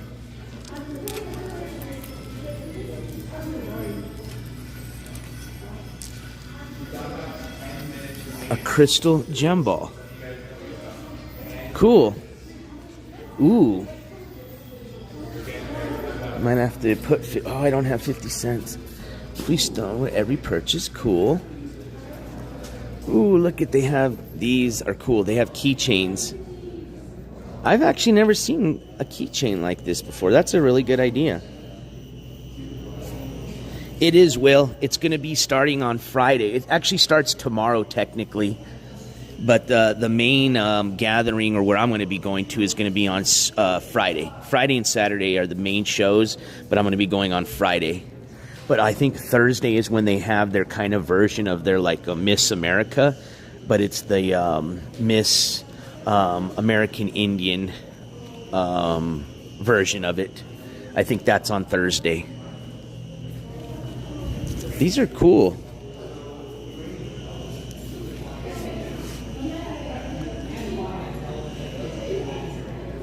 You can hear like a tumbler going on. See, they were using one of those tripods here.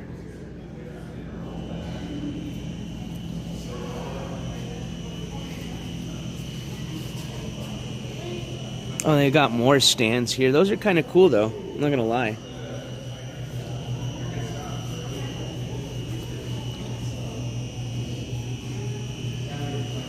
Some more fossils.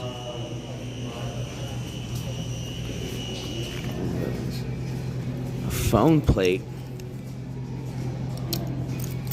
To like charge up your phone or something? Interesting.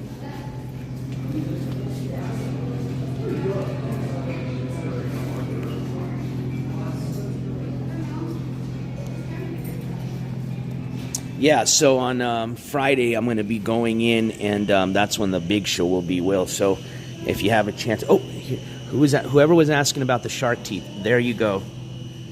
There you go. Holy crap. Look at all these ones. This is sweet.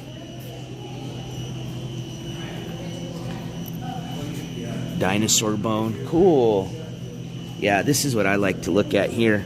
Look at dinosaur bone. They got little chips of dinosaur bone. What are those? A spino tooth?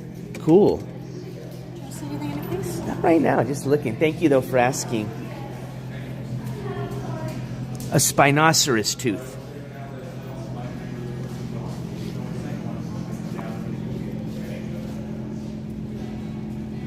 Man, I wonder... That would be gnarly, like that size right there to make into a necklace.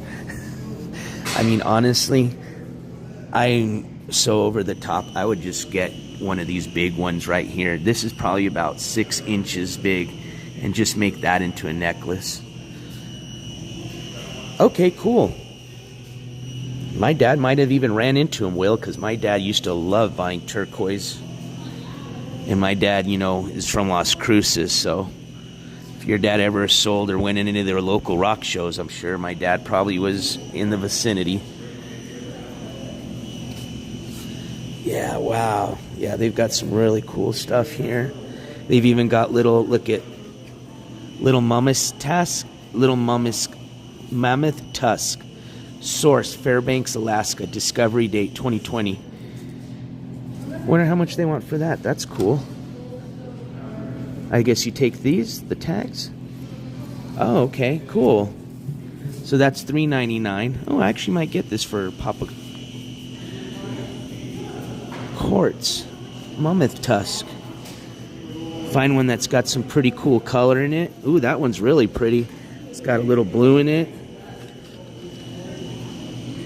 They've got some that are white. Huh. Then why don't you kind of put it on this thing here?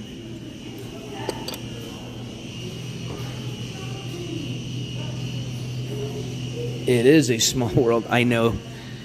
You know what? I do a lot of shopping with you guys, and that's what I love. If you can't tell yet, I love to shop. More of a window shopper. But Oh, look at, I didn't even look in here. I was going to say they have to have tumblers and all that stuff to do this stuff. But what I was going to say is every time we go looking around stuff, sometimes I always end up getting something for somebody. So yes, I love shopping.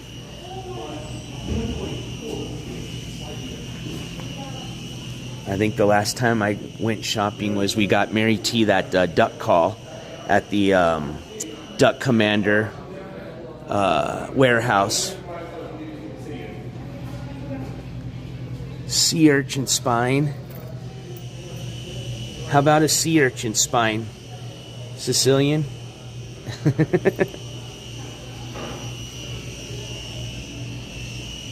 Turtle poop. Ugh. Look at fossilized turtle poop.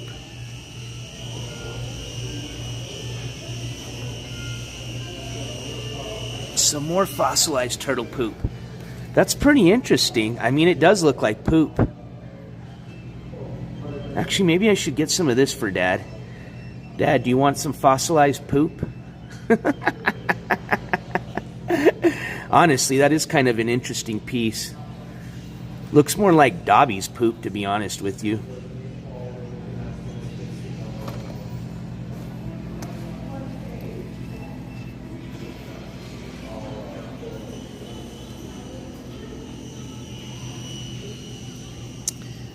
He did, and I appreciate that, Will.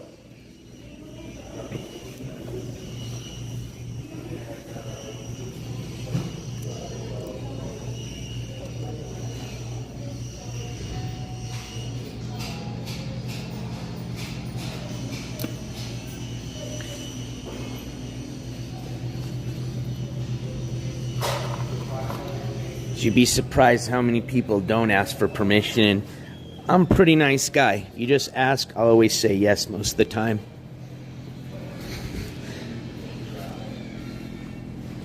Ooh, petrified wood. Here you go, Pops. And Papa Courts, if you're watching. They've got, ooh, man, it's $7.99 a half pound. I have literally got stumps of petrified wood I've yanked out. Uh-oh. Maybe it's just like, who's going to buy it, though? You have to have a buyer for it. But see, my stumps look cool because they look like a real stump of wood. So they're really beautiful pieces. Oh, man, yeah, they've got all sorts of cool stuff here.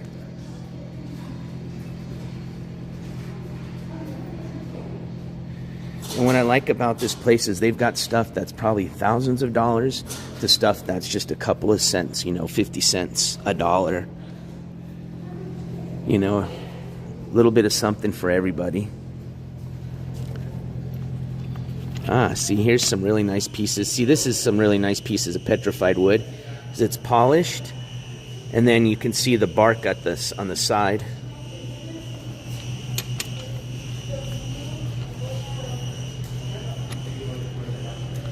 Oh, I'm sure they probably... I don't know. I haven't seen any yet, but I'm sure they do. I'd have to ask. This stuff is really cool. I've been seeing... I saw a bigger piece of this. This is nice because, look, they've got that bigger piece I like, but, you know, it's expensive. But look, they've got a smaller piece for just $6 to $8. And then look, if you don't have $6 to $8 and you still like that stuff, you can get a smaller piece for $2.99.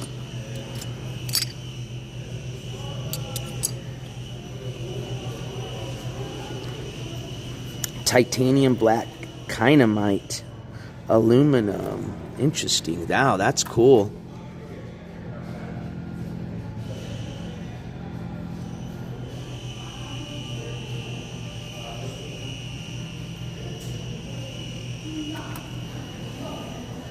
Ice calcite.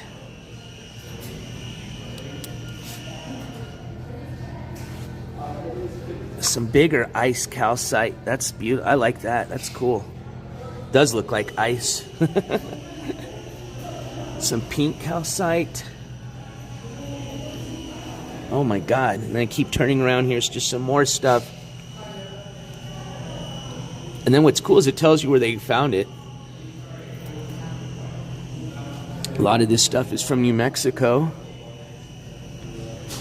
I would imagine, because we've got a lot of rocks and fossils here in New Mexico. Smithsonianite from the Kelly Mine, New Mexico. Some of this stuff you guys might not know, but I'm just repeating it just in case my dad's watching or he watches later. That way he knows what they have here. They have some peridot bombs, $14.99 per pound. Oh, these are really pretty. You'd probably like these Papa Quartz. It's a really cool piece of rock because you can see the volcanic rock in it, but then you can see the crystals that I guess formed from the volcano. Some bigger pieces. There's some geodes that haven't been cracked or broken yet for 25 bucks. Some smaller geodes. You guys know what geodes are, right? So this is what a geode looks like when it hasn't been cracked. No, Will, I'm actually in Albuquerque right now. And then once you crack them in half, if you get a nice one, and then of course they can polish them for you, that's how they look like inside. See some of them that are really nice. You get some really nice crystals.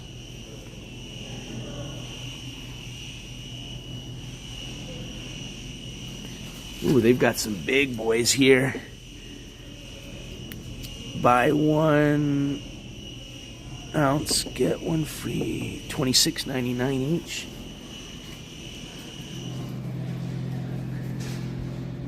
Yeah, I was starting to kind of wonder because on the other side, you know, I was like seeing all this fancy stuff. And then I was like, where's all those, you know, the rough rock stuff? And they got it. And all the fossils. Yep, here's all your like, ooh, look at whale bones. Fossilized whale bones. That's a sick piece. What is this? That almost looks like a tail of a fish. Let's see. Tuna tail. Yep, we were right. It's a fossilized tuna tail. That's a beautiful fossilized piece.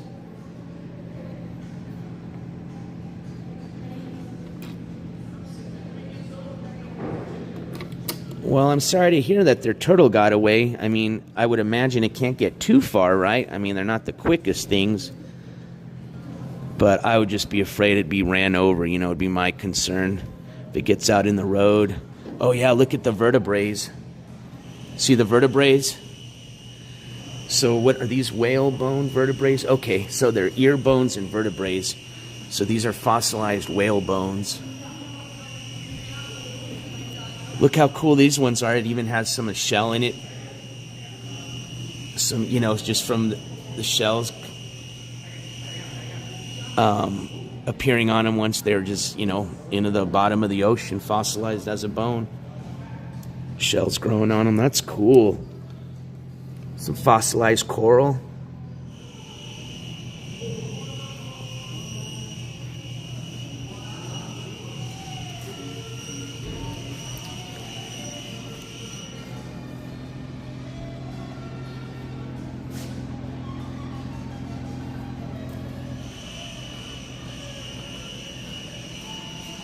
Ooh. See, these are fun right here. Petrified palm wood. Interesting. Is that what they're... Oh, no, that's the null sign. That's not for this, is it? Shoot, I wouldn't have known this is... I would have just thought this was a regular rock. Palm wood. Trying to see if I could see the palm tree. Okay, I kind of see it a bit.